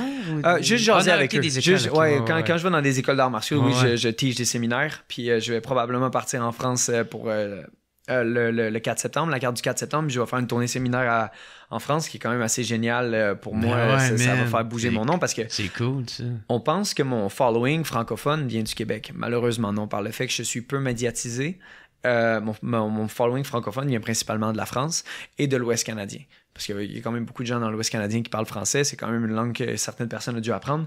Donc, puis je m'étais fait demander à RDS, Charles, qu'est-ce que tu penses du fait que, par Ben Baudouin, qui était une super belle question, du fait qu'on n'en parle pas assez des combattants? Je passe pas dans le journal. Je passe pas nulle part. C'était une de mes questions en passant. Okay. Allons-y, vas-y. Non, mais tu sais, je vais te laisser. OK, cool. Ouais.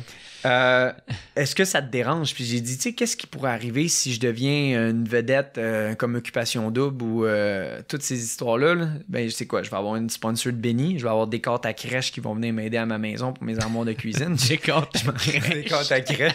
Je m'en calisse dessus. Entre toi et moi, tu sais, d'être populaire. J'ai jamais fait ce sport-là pour avoir l'attention des gens. Mais si, tu sais, il y en a qui disent, est-ce que hey, ouais, tu devrais parce que tu représentes le Québec? Je représente pas le Québec, je représente les gens qui veulent être représentés par le type de personne que je suis. Par la piraterie, par le fait que Chris, le jeune, il a pris des risques et il vient de se battre contre le numéro 14. Tu sais, si les gens peuvent pogner de l'inspiration derrière ça, puis dire, si peut-être que Jourdain, vu qu'il pense de même, je devrais faire ça, puis therefore, ça améliore leur vie, je suis content. Je suis une personne comblée de ça. Fait que la seule chose bénéfique qu'un gros following québécois pourrait m'apporter, c'est que mon message de prendre des risques puis d'essayer, puis que tu peux pas être perdant quand tu essayes, la pire affaire qui peut arriver, c'est que la fille te dise non, que tu perdes ton combat. J'en vois pleurer après un fight là, parce qu'ils ont perdu un combat amateur. Je dis, hey, maintenant tu sais sur quoi travailler. c'est tout. Ouais, t'as perdu, who fucking cares? Ouais, mais là j'ai perdu devant ma blonde. Je vais, si ta blonde te laisse parce que t'as perdu un combat amateur, là, c'était peut-être pas meant to be entre toi et moi. Là. Fait que c'est ça. Qu'est-ce que ça m'apporterait? Une couverture médiatique plus importante. Une couple d'années, elle va écouter une maison. Man.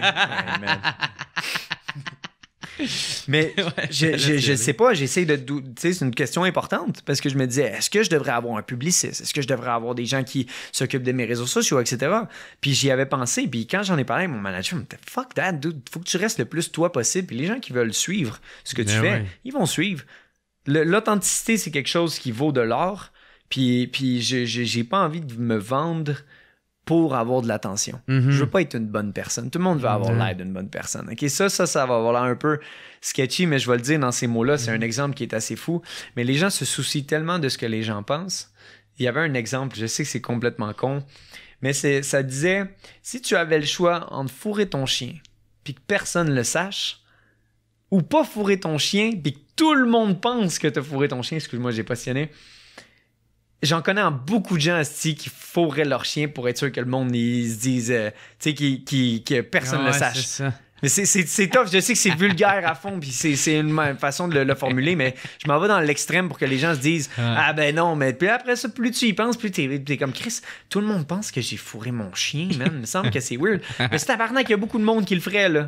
Genre pour être sûr que personne ne le sache. C'est fucked up quand tu y penses, mais c'est vrai, on pense que l'opinion. Hey, c'est une excellente question. Il y en a une qui est horrible, là. Celle-là m'a tellement fait rire. Genre, l'autre fois, on était assis autour du feu avec les chums à mon frère. Puis il y en a un qui a lâché, je sais que c'est très populaire, mais c'est très con. Il dit t'aimerais-tu mieux t'asseoir sur un gâteau puis manger une queue ou t'asseoir sur une queue puis manger un gâteau? Ouais, c'est philosophique, hein? Écoute, les gars, ils ont dit ça autour du feu puis tout. Pis... Mais c'est souvent les classiques, ça, tu sais, genre. Mais l'affaire du chien, c'est la première fois que je l'entends. Tant mieux. Je t'ai appris quelque chose, je suis content. Va me coucher, moi, stupide! Ou plus stupide, ouais, tu vas dire, si grâce à Charles Jourdain, je suis encore plus con qu'avant.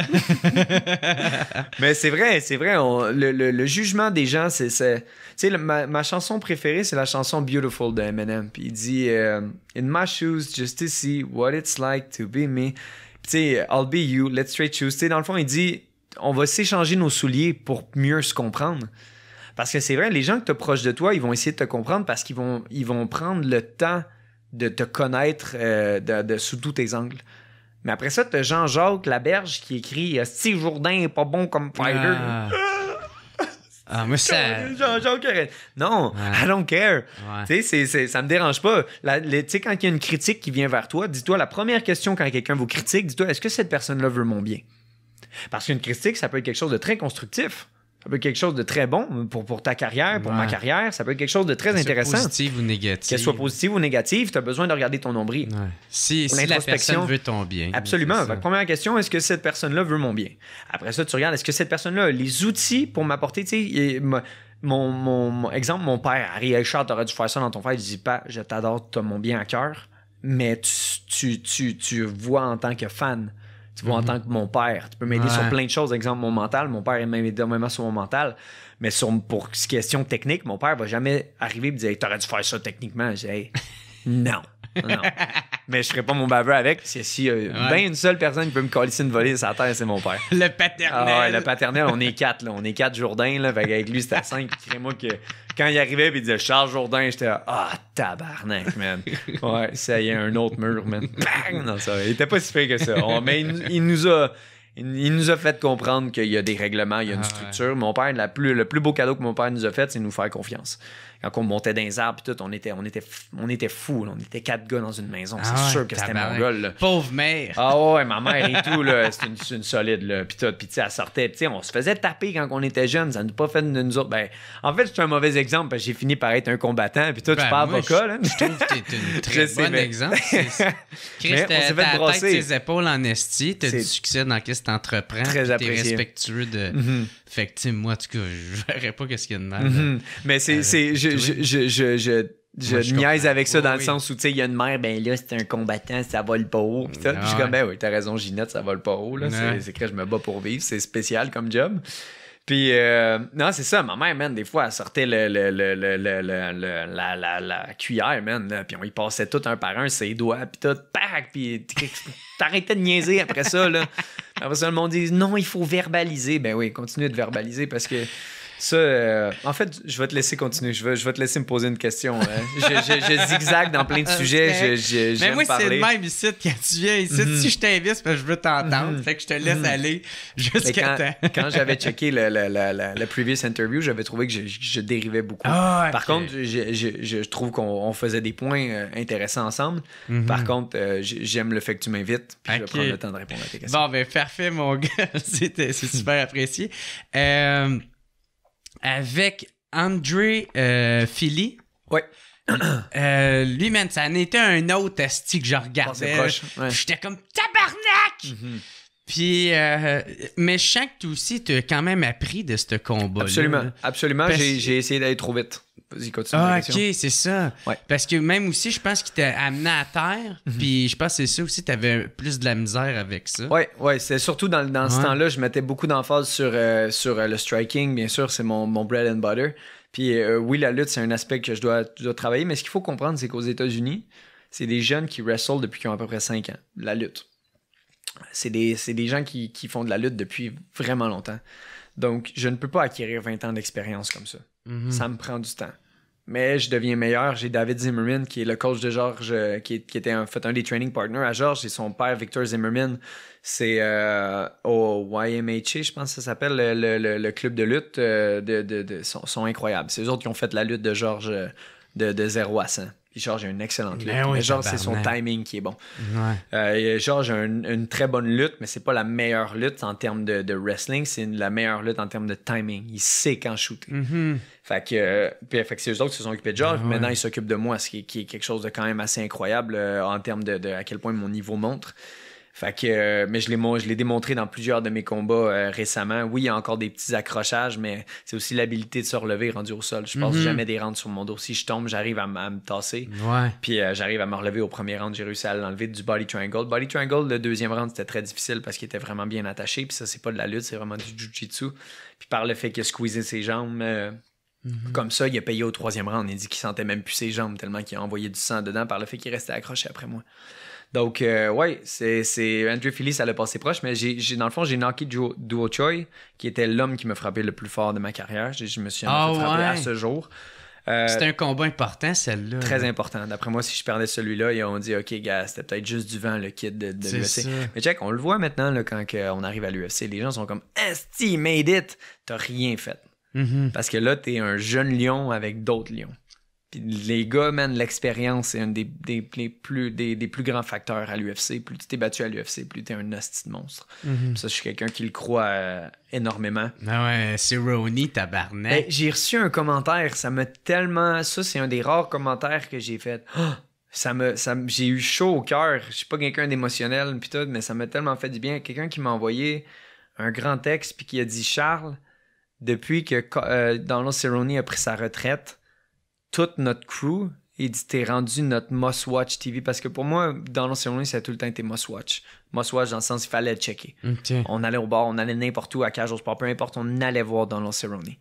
Ça, c'était une des plus belles choses. J'adore Cowboy. Sa philosophie de genre, Cowboy, on se bat contre n'importe qui, n'importe quand. Let's go, c'est un fight. Que le fait que le monde, j'ai besoin de 3 mois de préparation, j'ai besoin de mon psychologue sportif, j'ai besoin de ma nanny, j'ai besoin de me faire peg par ma blonde. Tu sais, les affaires de j'ai besoin, c'est toutes des constructions, genre... trop poussées. C'est des sécurités. Exactement. Mais c'est une fausse sécurité parce que quand c'est le temps de performer, c'est soit la switch est à on ou est à off. Faut que tu performes. Puis j'ai toujours été un grand fan. Puis là, le gars, il a dit, check, moi, on est tous nos boys. Puis il m'a envoyé une photo de genre, ils sont comme 40 men dans sa maison, dans son gros garage avec le screen. Puis il a dit, on a tout fait ça parce que t'étais là. Puis j'y vois avec des nachos. Puis ça m'a tellement fait du bien. Puis là, il a dit, tout pour nous autres. Là, avant, c'était Donald Cerrone. Puis il y avait même un poster de moi dans leur place. J'étais là. De quoi tu parles? Je suis rendu leur must-watch TV, puis c'est de voir que je commence à faire un gros nom, puis le monde sont comme Chris Jourdain, il se bat, faut aller checker. Man, ça m'a tellement fait du bien de voir ça. Là. J'ai trouvé ça incroyable. Ça est venu me chercher. Ça doit être une belle tape dans le dos. Ah là, ouais, vraiment. À continuer qu'est-ce que tu fais. Là, puis aussi, c'est ça, c'est comment tu comptes t'améliorer avec ton dernier combat que tu as fait, justement? OK. Il y a une switch. On parlait de la switch il y a quelques secondes. Ça s'appelle être berserk. C'est avoir genre une violence. Il faut que la violence parte tout de suite. Puis moi, ce que j'ai remarqué dans les combats que je perds par décision, ce qui me fait chier, c'est que j'ai encore de l'énergie. Je suis pas supposé avoir de l'énergie après un fight, surtout pas contre Hurricane Shane Burgos. Fait que c'est de partir plus vite. Mais c'est parce que Shane me faisait peur, parce que Shane, il a knocké du monde cold. Là. Genre, il a gelé du monde, puis les gars se relevaient plus. Là.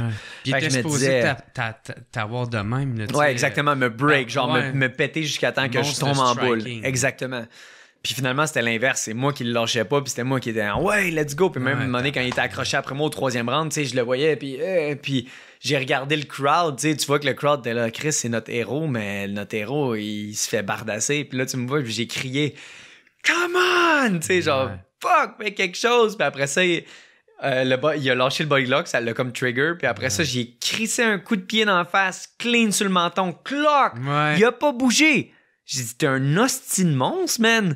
Quand je me suis pété le pied sur sa face, là, c'est direct sur sa mâchoire. Ah ouais? Je te dis, n'importe qui aurait tombé, puis il était même de même, là, il a fait ça de même, puis il était là. Puis il a avancé, puis tu vois, j'ai rarement eu un what the fuck, genre un de mes fights, mais si vous le regardez, la fin, quand je lance le kick, là, bing, sa gueule. Oui, je me Puis il fait ça, puis il me regarde, puis je suis comme... Puis j'ai comme backé genre une coupe de points, puis après ça, j'ai lancé une gauche, puis j'ai lancé un overhand, puis le round a sonné, puis j'ai dit, OK, let's go. Mais t'as vraiment vu, pour la première fois de ma carrière, j'ai fait, gros, t'es fou, man. Tu viens de quelle planète? Si je viens de te kicker sa gueule à plein fouet, man, puis t'es encore debout. Fait que ça, faut élever notre chapeau, man, pour être solide. Il était solide en tabarnak. Pété le pied. Je me suis pété le pied sur sa gueule, là. Pas sur le bord de la tempe, ni rien. Direct sur le menton. Cloc! Puis il y a une photo, mon pied, man, direct étampé sur sa gueule. Puis il était encore debout. J'étais là, OK, wow. Ça mérite énormément de respect. Puis... mais c'est ça, comment on s'améliore après un combat comme ça? D'un, c'est de pas chialer. C'est de focusser sur ce qu'on peut contrôler. Fait que la switch, c'est quoi? C'est de devenir berserk. Je dois m'imposer plus rapidement. Parce que d'habitude, ça arrive souvent, check, mettons avec Vanata, c'est la même affaire. Ça commence, boum, il fait un changement de niveau, il me pognait avec un double. Je me suis relevé, puis là, ça m'a mis en crise. Genre, aussitôt que je suis en tabarnak, je deviens fou. Là. Je deviens un super bon combattant, puis je suis fou dans zone, puis genre, je vais te tuer. T'es sur ton X. Exact. Puis là, ça part. Fait que je dois trouver un moyen d'allumer la switch plus rapidement. Mais avec Burgos, j'étais comme... La seule personne qui me gelé vraiment solide, c'était le Coréen, Duo Choi, qui tapait tellement fort. Puis aussitôt que j'ai mangé un punch de Burgos, puis je me suis dit, c'est tout. C'est ça le power de Hurricane Shane. D'habitude, c'est au premier round que les gens cognent solide. Là. Ben, après ça, ton corps commence à se fatiguer. Puis il m'a pogné avec un uppercut, puis avec un coude aussi. Puis j'étais... C'est tout. Puis là, j'ai commencé en clinch à crisser des coudes, des uppercuts, puis tout. Puis surtout des genoux au corps. Les genoux au corps, ils faisaient mal. Ouais, exact. Fait que je prends confiance en me disant, OK, I can take it. Je suis capable de pogner ces punches. Fait que c'est ça. J'ai une chose à améliorer, c'est de commencer hard plus rapidement. Parce que si je sais que si je commence hard, je vois que les gars commencent à fade plus rapidement. Fade, vouloir dire comme lui au 3e round. Genre, ils voulaient survivre. Mais c'est ça que je dis, j'ai pas perdu, j'ai manqué de temps. Mais c'est ça que les gens disent au tout des Diaz. Tu sais, je me suis fait comparer à Nate Diaz par plein de reporters. Genre, oui, esti, il manque un peu de torque dans le sens où les gars peuvent m'outpower par le fait qu'ils ont 6 ans d'avance sur moi en termes de physique. C'est ça. Mais il dit, il arrête pas, Chris. Il dit, il lance des punches puis tout, puis il crie, puis tu sais, il y a comme un... Il dit, il appelle ça, il m'appelle le gangster... le Canadian Gangster. Puis là, quand j'ai entendu ça, j'ai dit non, ça c'est Oli Aubin, man, on va y laisser. C'est tout, ça, fait que j'avais vu genre, we got a new Canadian Gangster. Je suis comme non. Il y a Oli. Moi, je suis juste. Moi, je suis Air Jordan. Air Jordan, ouais, le petit Chris de pirate. Fait que c'est ça. Ah, cool. Puis je me demandais aussi comment que tu t'es entraîné durant la pandémie, tu sais. Clandestin, man. Ouais, c'est ça, sérieusement, quand je voyais les à 9h rester chez vous, une fois je me suis fait arrêter, le gars me dit, t'étais où? Je dis, je suis au gym, je suis un travailleur autonome, puis j'ai un fight qui s'en vient, puis le policier a dit, ah parfait, là pour ton fight. Les policiers étaient super cool. Tu sais, je sortais pendant les curfews, on ouvrait le gym. Par contre, l'immeuble où on était, il n'y avait pas de chauffage. Fait que, man, on arrivait là, on faisait, puis il y avait de la buée. C'était de la marde, man. Mais il y avait moi, Gumby, Renan, mon frère Louis, puis Fabio. On était juste une gang de OG qui a fait gros, c'est pas vrai, là, que. Puis Chris, on s'est entraîné clandestin, man. Puis, câlisse. Dude, ça, ces affaires-là de pandémie, ça me scie les jambes. Parce que, dans le fond, le principe de capoter au début, c'était qu'on connaissait pas la maladie. Mais là, plus il y a eu du développement dessus, plus il y a eu du développement après ça, les vaccins, après ça, l'obligation vaccinale, etc. Quand tout ça a commencé à être instauré, c'est le moment où on en savait le plus, puis on avait remarqué qu'il y a 99,99999% de chances que tu survives si tu l'as. Puis après ça, tout le monde s'est mis à paniquer. Il y a eu la campagne de médias de on va tous mourir si on se fait pas vacciner. On était au Québec, en fait, au Canada, on était la place la plus vaccinée, puis on était à la place où on avait le plus de problèmes face au COVID. J'étais comme le plus de restrictions. Le plus de restrictions, exactement. Fait que... Vous pouvez dire que je suis un complotiste, vous pouvez dire que je suis n'importe quoi. Je suis allé dans les manifestations, je suis allé voir le type de gens qu'il y avait.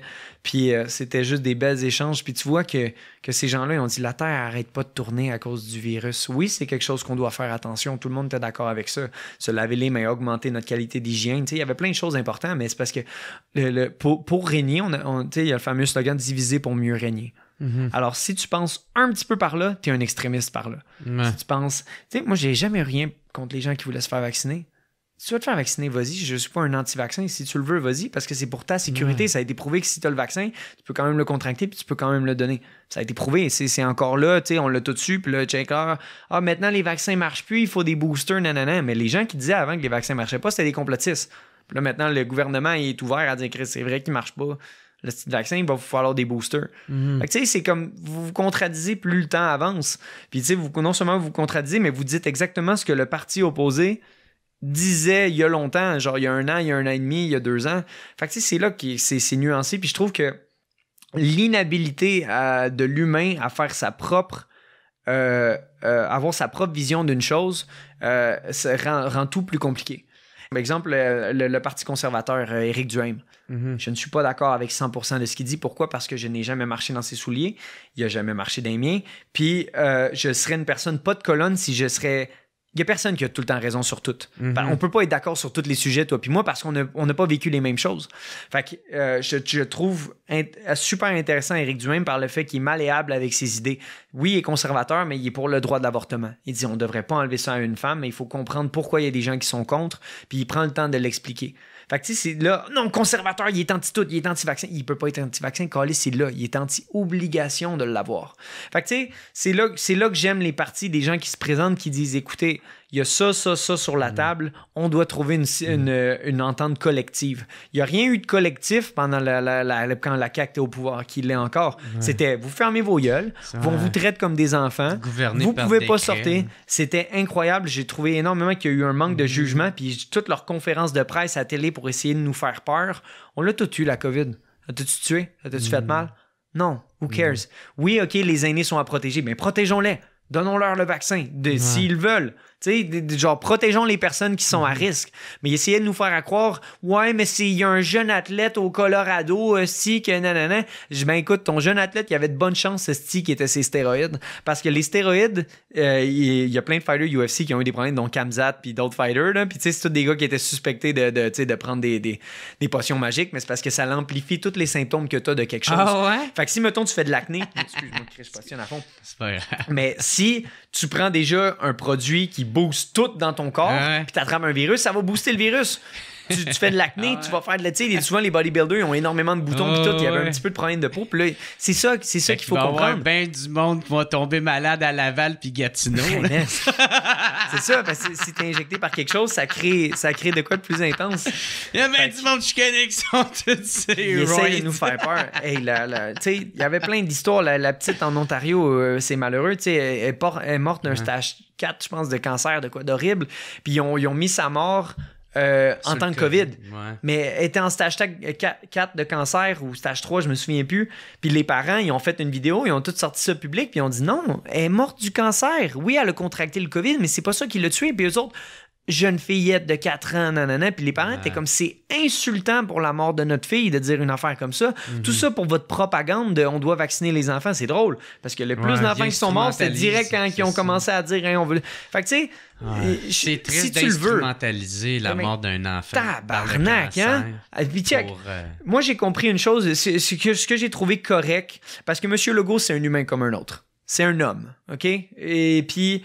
Quand il a dit on est complètement télécité, tu sais, la femme qui est morte du vaccin, elle a fait un caillot, puis tout, puis elle est décédée. Puis là, on est vraiment triste, elle est morte, c'était une jeune femme en forme. Puis là, tu as Arruda à côté qui dit alors, c'est pas si c'est en forme, puis arrête de niaiser. Puis il part à rire, c'est sur YouTube, là, il part à rire. T'es pas triste, tu t'en calisses, puis c'est correct parce que tu la connaissais pas, cette personne-là. Tu me dis que ta grand-mère, tu sais, moi, il y en a une, hein, c'est dangereux le COVID, ma grand-mère est morte. J'ai dit écoute, madame, t'as peut-être 52 ans, là, ta mère, elle avait combien de calices, là? Elle devait pas être jeune, ta mère. C'est triste. C'est pas triste pour moi. Puis je sais que je vais avoir l'air d'un individualiste, je vais avoir l'air d'un trou de cul, mais c'est vrai. Est-ce que ça te dérange vraiment que la madame soit morte du vaccin? Non, mais ça te dit, OK, mais OK, c'est intriguant, j'ai besoin d'en savoir plus avant de m'injecter votre affaire. Il me semble qu'il y a quelqu'un qui est mort. OK, je dois en savoir plus sur le COVID. Mais moi, je l'ai eu, le COVID. Ça a duré 2 jours. Après ça, j'ai été forcé de prendre le vaccin, sinon je perdais ma job parce que je pouvais pas prendre l'avion. Je pouvais pas traverser les borders.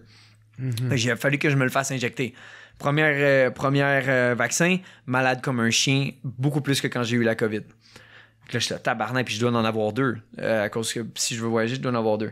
Deuxième, je suis super réticent, je le veux pas. Deuxième, passer dans le beurre. Bon, même pas été malade. Je suis content, j'étais vraiment content. Là. J'étais comme Chris, j'étais encore malade comme le premier. Ici, il va falloir annuler mon combat. C'était avant le combat contre Ewell. Fait que j'avais peur. Là, finalement, je me fais injecter. Rien. Super content, good. La 2e dose de vaccin m'a rien fait. Après ça, après le fight des Ewell, j'ai repogné le COVID. Malade comme un chien. Genre 1 mois et demi après avoir eu votre 2e dose. Fait que votre 2e dose, vos 2 doses, je les ai eues. Mon COVID était pire que quand je l'ai eu avant. Puis, tu sais, je suis comme, Chris, moi, si je fais les maths 1+1, parce que j'ai une colonne, je me fie à mon expérience. Je m'en calisse de ton docteur TikTok, où ce que tout le monde en parle, propagande en parle, là. Il dit, Chris, ils ont fait venir le gars avec qui a eu une trachéotomie d'urgence, puis ils disent que c'est à cause de la COVID. J'étais, Chris, c'est hard, ça. C'était pour faire peur à tout le monde. Fait que c'est ça. Mon point est que par expérience, c'était pas si pire. Ma mère l'a eu. Mon père l'a eu. C'est des personnes qui ont un certain âge. Puis, j'ai pas de grands-parents, ils sont tous décédés de la COVID, justement. C'est pas vrai. Mais mon point est que faut se fier à nos expériences un petit peu plus. Puis, faut arrêter d'écouter la télé. Je l'ai vu à télé, là, c'est plus à mode. Là. Mais moi, si je voulais te parler de tout ça, c'est cool que tu t'exprimes là-dessus, mais je me demandais, c'est ça comment t'avais pu t'entraîner ou parce que je sais qu'il y en a qui sont les policiers sont venus une fois puis ils ont été super cool avec nous autres. Ils ont dit on s'en crisse, on s'est juste fait appeler parce que il y en a qui sont partis genre en Thaïlande ou dans d'autres pays pour pouvoir s'entraîner plus longtemps. Ouais, ben c'est parce que les restrictions check en Floride. Tu as envisagé ça ou... Non, ben pas tout de suite, mais je vais m'acheter une résidence principale ailleurs, c'est sûr. Je veux pas rester au Québec, je veux pas rester au Canada. Je trouve que c'est incroyablement mal géré en ce moment. Excuse-moi de retourner sur le politique, mais ça fait peur. Ça fait peur à long terme, tout ce qui s'en vient. Surtout avec la Chine et la Russie qui ont pris énormément de pouvoir, qui ont une alliance, etc. Je suis quelqu'un qui suit beaucoup l'économie, puis je pourrais empêcher d'avoir le voile québécois-canadien. J'écoute beaucoup la France. Il y a Charles Gave qui est une personne incroyable, super intéressante à écouter. Puis, tu sais, lui, il n'a pas de parti pris. C'est quelqu'un qui tu sais, tantôt, quand on parlait de l'argent, j'ai dit l'argent n'a pas de sexe, l'argent n'a pas de valeur, l'argent n'a pas de race, l'argent n'a pas de sentiment. L'argent, c'est de l'argent, puis c'est ce que le monde cherche. Le monde veut du pouvoir, le monde veut de l'argent. Plus tu as un bon véhicule, plus tu as de l'argent, plus tu peux arriver à tes fins. Ce qui est complètement comprenable. J'en veux pas un homme qui court après l'argent parce que il veut accomplir quelque chose. Fair enough. Fait que ce que je veux dire derrière tout ça, c'est que je déteste comment on est gouverné en ce moment. Je trouve qu'il y a beaucoup de gens qui devraient s'ouvrir les yeux et dire, il me semble que c'est pas normal tout ce qui s'est passé. Notre cher premier ministre, il est tout le temps en jet, puis il est tout le temps partout, puis il est tout le temps en vacances. Mais c'est sûr qu'il y a bien des questions qui méritent d'être posées, qui méritent des réponses. Ben, il sortait le monde, des conférences de presse quand ils posaient des questions qui allaient à l'encontre de leur narratif. Ça manquait de démocratie. Exactement. On dit qu'on est dans une place où on est libre, Québec libre, blablabla, blablabla, mais c'est comme pense comme moi ou pense pas pantoute. Tu sais, ça revient à avoir l'air d'une bonne personne. C'est important pour le monde, en esti, ça. Moi, je dis ça, puis je sais que je vais me faire des ennemis. Je sais qu'il y a des gens qui vont pas aimer ce que je dis. Je m'en fous. Je m'exprime selon mon expérience face à la situation, puis je suis le 100% ouvert. Puis si tu n'es pas d'accord avec moi, c'est correct.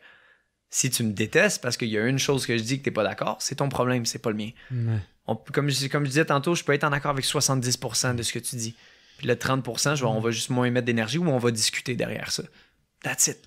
Je peux pas détester quelqu'un qui pense pas comme moi. Tout comme je ne déteste pas François Legault parce que François Legault, exemple pour la langue française, il y a plein de choses qui travaillent bien. Faut y donner. Mais là, c'est soit t'es à gauche, soit t'es à droite. Soit t'es anti-Legault ou t'es pour Legault. Fuck, je passionne énormément. Mais non, mais t'as raison là-dessus. Tu sais que c'est ça, man. Il manque beaucoup de débats, on va dire. Puis on dirait que c'est ça, le monde sont tellement à fleur de peau surtout que tout devient polarisant, puis tout devient dans l'émotion. Puis le monde ils ont de la misère à discuter. Si t'es facilement émotionnel, manque de nuances. Si t'es facilement émotionnel, tu vas être facilement manipulé. Les émotions, il faut faire attention à ça. Vas-y. Je vais te revenir avec un autre de quoi. Il y a un de tes combats qui a été annulé. C'est à cause que. Topuria, il n'a pas fait le poids. C'est juste ça ou c'est juste il a pas fait? Non, ben il a pas out. Il a pas out. C'est ça? Je suis pas quelqu'un qui aime brasser de la marde. J'ai passé à autre chose aussitôt que c'est arrivé. Ils m'ont payé, ils m'ont donné mon dû. Ils m'ont bien payé en plus pour juste me pointer pour faire le poids. J'étais très content. Dana puis Sean Shelby ont été incroyables avec ça. Mon manager Stéphane Patry aussi. Dans le fond, je suis en train de couper le poids, je me fais appeler, ma blonde m'appelle, c'est le matin où je dois couper le poids, puis elle m'appelle, elle dit « De quoi, c'est annulé, qu'est-ce qui se passe? » Je suis là, calme-toi, je déteste quand on me réveille avec des émotions, puis de dire « Ah, qu'est-ce qui se passe? » Puis je suis comme « Claire, calme-toi, ma belle, qu'est-ce qui se passe? » Mais là, j'ai vu partout, nanana, je dis « Ok, merci de me partager l'information. » J'appelle Stéphane. Il dit « Ouais, ils viennent de passer, nanana. » Mais là, il a vu les médecins, il a pas vu la régie, il a juste vu l'UFC. L'UFC, ils ont dit « Non, il peut pas faire le poids, tabarnak, il reste genre 10-15 livres à couper, esti, puis la peser dans 4 heures. Il peut pas. Physiquement, il peut pas. Donc là, j'ai dit « Ok. » Fait que là, je dis « Ok, qu'est-ce qu'on fait? » Il dit « Attends, il y a encore un peut-être parce que la régie a pas mis leur doigt dessus. » Je dis « Ok, parfait. » Là, je commence à couper mon poids. Je suis avec Yann McKillop, mon coach de boxe. Je suis avec Fabio puis Louis, on est à LA. Je commence à couper le poids. J'ai dit « Ah, fuck it, on couper le poids. » Fait que là, on commence à descendre le poids. Je descends à 145. Puis, c'est quoi descendre le poids? Tu coupe fais de un poids. entraînement? Non. Dans le fond, OK, ça, c'est quelque chose d'intéressant pour les gens qui ne savent pas. Dans le fond, comment on coupe le poids? Dans le fond, la semaine... Moi, je suis quelqu'un qui marche à peu près dans la vie de tous les jours à 160, mais lean. En ce moment, je suis 160, mais je suis pas très big en ce moment. Fait qu'à 160, moi, je me bats à 145. 145 livres. Fait que tu perds de 15 livres. Ouais, à peu près. Ouais, d'habitude, il y avait des camps que je me promenais à 165, mais j'aimais pas ça. Je prenais beaucoup de créatine, parce que la créatine, ça a d'énormes bénéfices, mais il y a un petit peu plus de rétention d'eau, therefore, tu es un petit peu plus gonflé. C'est bon pour protéger ta masse musculaire, mais la coupe de poids avait été un petit peu plus difficile après ça. Fait que c'était perdre de 20 livres. Mais là, mettons qu'on dit 15 livres, j'en perds à peu près 5 de nutrition, je suis à peu près à 155. Mais j'ai encore 10 livres à perdre, puis je suis pas gros, là. Je suis mince, là, puis les joues rentrent, puis j'ai encore 10 livres à perdre. Ouais. Fait que quand il dit genre, que l'autre, il le fera jamais, c'est à combien de temps avant? C'est les médecins qui te regardent et qui disent tu seras pas capable. Moi, ils me regarderaient parce que vu que j'ai une bonne masse musculaire, j'ai une très faible masse grasse, l'eau se loge dans tes muscles. Fait que c'est très difficile, c'est très facile, excuse-moi, pour moi, de perdre, exactement. Donc, comment ça fonctionne? C'est que durant la semaine, ils te regardent puis tu fais un water loading. À chaque jour, tu prends à peu près 4 litres d'eau, 4 à 8 litres d'eau. C'est énormément d'eau, tu pisses tout le temps. Fait que dans le fond, tu habitues ton corps à flusher tout ce qu'il y a à l'intérieur. Après ça, il y a une coupe de workout, etc. Quand je me réveille, la journée de fête, j'ai à peu près 7-8 livres à couper. Ce qui est quand même énorme parce que, gars, ça, je sais même pas c'est quoi, ça peut être à peu près 2 livres, même pas d'eau. Fait que j'ai tout ça de sueur, à peu près 4 fois ça de sueur à sortir de mon corps. Tabarnak. Non, c'est quelque chose. Celle-là, elle a été rough. Là. J'ai une vidéo sur mon téléphone là, où les 2 derniers livres ont été tough en Fait que c'est pour ça tabarnak. que t'es épuisé en tabarnak. T'arrives. C'est pour ça que quand t'arrives, tu vois les gars, ils sont déshydratés, ils sont de même. Puis tu sais, si tu donnes un signe de manque de vitalité, ils annulent ça. Parce que plus t'es déshydraté pendant une période de temps grande, plus ça fait en sorte que tu es susceptible d'avoir des dommages au cerveau lors du combat. Ce que je veux pas. Fait que moi, je suis une personne qui coupe pas énormément de poids. Il y en a qui en coupent énormément plus. C'est pour ça que le monde disait, Chris, t'es bien gros, Shane Burgos. Je te check c'est qui au 3e round qui était là puis qui en voulait plus. C'était moi. Fait que je suis pas quelqu'un qui check Yair Rodriguez non plus. Brian Ortega, il a failli die en train de faire la coupe.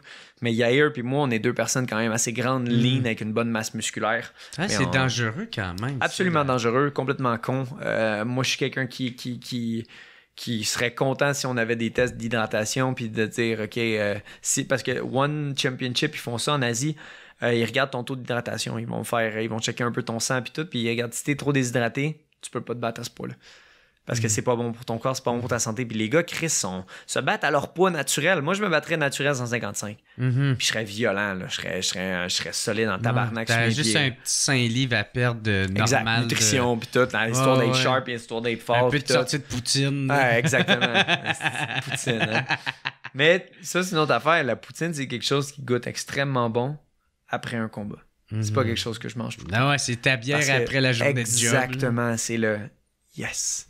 Mais j'aime pas, mettons, quand le monde dit, hey, viens sur mon bateau. Viens chez nous, viens, nanana. J'aime le divertissement, j'aime les activités, mais j'ai hâte d'avoir mes propres choses. Je sais pas pourquoi. Je suis né comme ça, je veux accomplir puis je veux avoir. J'aime aller faire du sidou, puis là, il y en a, tu veux-tu pogner mon sidou? Non, je veux pogner mon sidou. Ouais. J'aime mon sidou, je veux pogner mes affaires, j'aime mes affaires. Je suis pas quelqu'un qui veut aller tirer, je veux m'inspirer des gens qui en ont, puis j'aime ça être entouré de tu sais, ce week-end, on a un pool party chez justement le gars Pat que je parlais, puis c'est important. Je mon gars, mais je sais qu'on va faire plein de détours. Sinon, fait que t'es mieux de revenir à la coupe de poids, là, ou sinon. Là. Fait que c'est ça, comment que tu le fais, la coupe de poids, c'est... ce matin-là, t'avais genre 7-8 livres à perdre, justement, tu te disais, c'est environ ça. Plein de, genre 4-5 de même de bouteilles d'eau. Ouais. Fait que ça ressemble à quoi? Ça? Tu rentres dans un sauna, puis tu veux augmenter ta température corporelle. Tu mets une crème. Souvent, avant, on prenait une crème démaquillante parce que ça ouvre tes pores de peau. Par exemple, une fille qui veut enlever son mascara va mettre cette crème-là. Ça ouvre ses pores, puis c'est super facile pour elle de se démaquiller. Mais là, ils ont remarqué, OK, on va arrêter de leur mettre du démaquillant dessus. On va leur donner des vraies crèmes. Ça s'appelle une sweat cream. Donc, la sweat cream, tu mets ça sur tes pores de peau, puis ça l'ouvre. All right? Oh, fait que ça laisse encore plus facile. Exactement. Donc, l'eau peut sortir, la sueur peut sortir encore plus. Fait que si, mettons, toi, tu vas aller faire un training puis tu veux suer comme un porc, tu te mets toute cette crème-là sur le chest, puis tu vas suer, mon gars, de quoi d'incroyable. Puis le fait que tu sues, ça fait descendre encore une fois ton poids. Puis ça fait enlever, ça élimine les toxines. La plupart des toxines se retrouvent dans ton urine ou dans ta sueur, des toxines liquides. Fait que c'est très important, par exemple, une fois par semaine d'aller dans un sauna, peu importe, c'est très important pour la santé en général. Donc, on embarque dans le sauna. Après ça, on fait la momie. La momie, c'est qu'ils mettent une blanquette qui garde ta chaleur corporelle que tu as générée dans le sauna. Puis dans le sauna, faut pas oublier qu'on a un jacket, un sweatsuit. Donc, je suis dans le jacket, je suis dans le sweatsuit. 10 minutes de sauna, d'habitude, je fais 15. Je me mets à suer comme un porc, man. Genre, j'ouvre, là, ça pisse, puis tout parce que t'as fait beaucoup de waterloading, t'as loadé ton corps d'eau. Puis juste ça, c'est combien de litres tu perds, genre? Ça dépend. Il y en a des bons, il y en a des mauvais. La dernière fois, ce qu'on avait mal fait, c'est il restait 2 livres. J'ai dit, fuck it, on va aller dans le sauna en bas. J'étais curé de faire la momie, j'étais curé d'être mal assis dans le sauna, parce que c'est comme des paquets de sauna, puis j'ai haï ça pour mourir.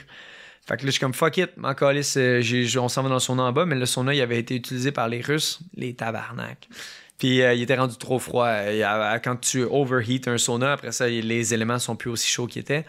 Fait que quand je suis arrivé, les gars étaient en train de die, mais j'étais comme Chris, il fait ben trop fret. Fait que là, il a fallu que je remonte en haut, reparte ma température corporelle, puis tout. Puis ça l'a fait chier. Je me sentais vraiment pas bien à cette coupe-là. Puis il y a quelque chose, là où je m'en allais avec l'autre point...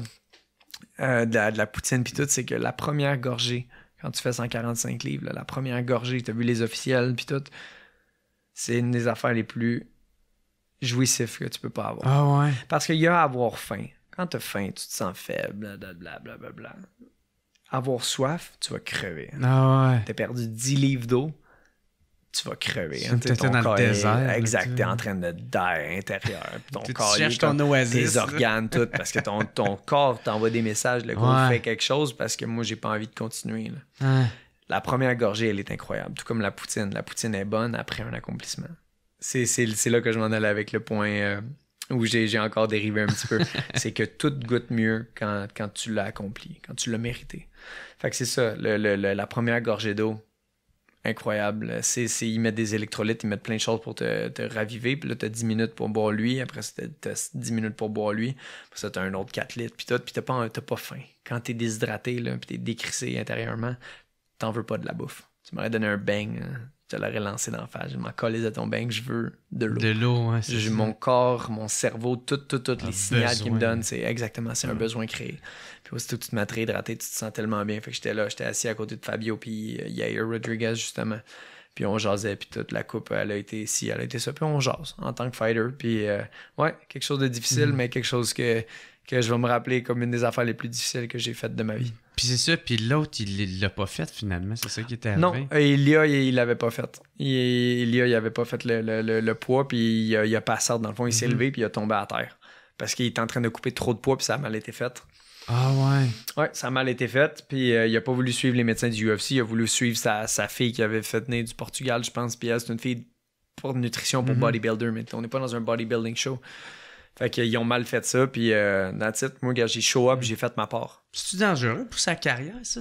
Comment que la UFC prend ça quand que... Non, ben là, il a fait son autre fight à 155 livres. Il a gagné. C'est un monstre, Poirier. C'est un esti de bon fighter. Puis, c'est ça, il a... Ben, tu sais, c'est parce que j'imagine, tu sais, la UFC, là, ils viennent perdre un combat à la dernière minute, fait que... Ils ont pas aimé ça. Non, c'est ça. Mais moi, j'ai show up, moi, j'étais là. Ouais, ça, toi, tu as rempli toutes tes affaires. Ça, fait que je peux pas m'en faire pour lui. Je m'en calisse énormément.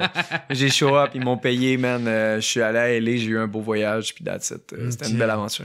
OK, ça, c'est nice, man. Sinon, quoi d'autre? Ouais, t'as passé aussi à sous-écoute? Ouais. Ça va être cool. Ouais, c'est toi qui m'as plugué. C'était pour vrai? Super. Ben oui, c'est toi qui étais avec Mike. Puis tu m'envoyais des photos que vous checkez le fight. Puis tout. Ouais. Fight, je pense que c'était contre Rojo. Fait que... je devais être chaud. Ouais. Charlot, tu m'envoies des messages vocaux après. Tu me fais rire en esti. C'est grâce à moi. Tu me fais rire. Ouais, bien, pour vrai. Oui, c'est toi, gros, qui a plugué. J'ai adoré. Chaud, je trouve que Mike est très bon quand la caméra est partie. J'ai trouvé que c'est une personne qui a bien carry la conversation parce que moi puis Olivier, en tant que combattant, on n'a pas...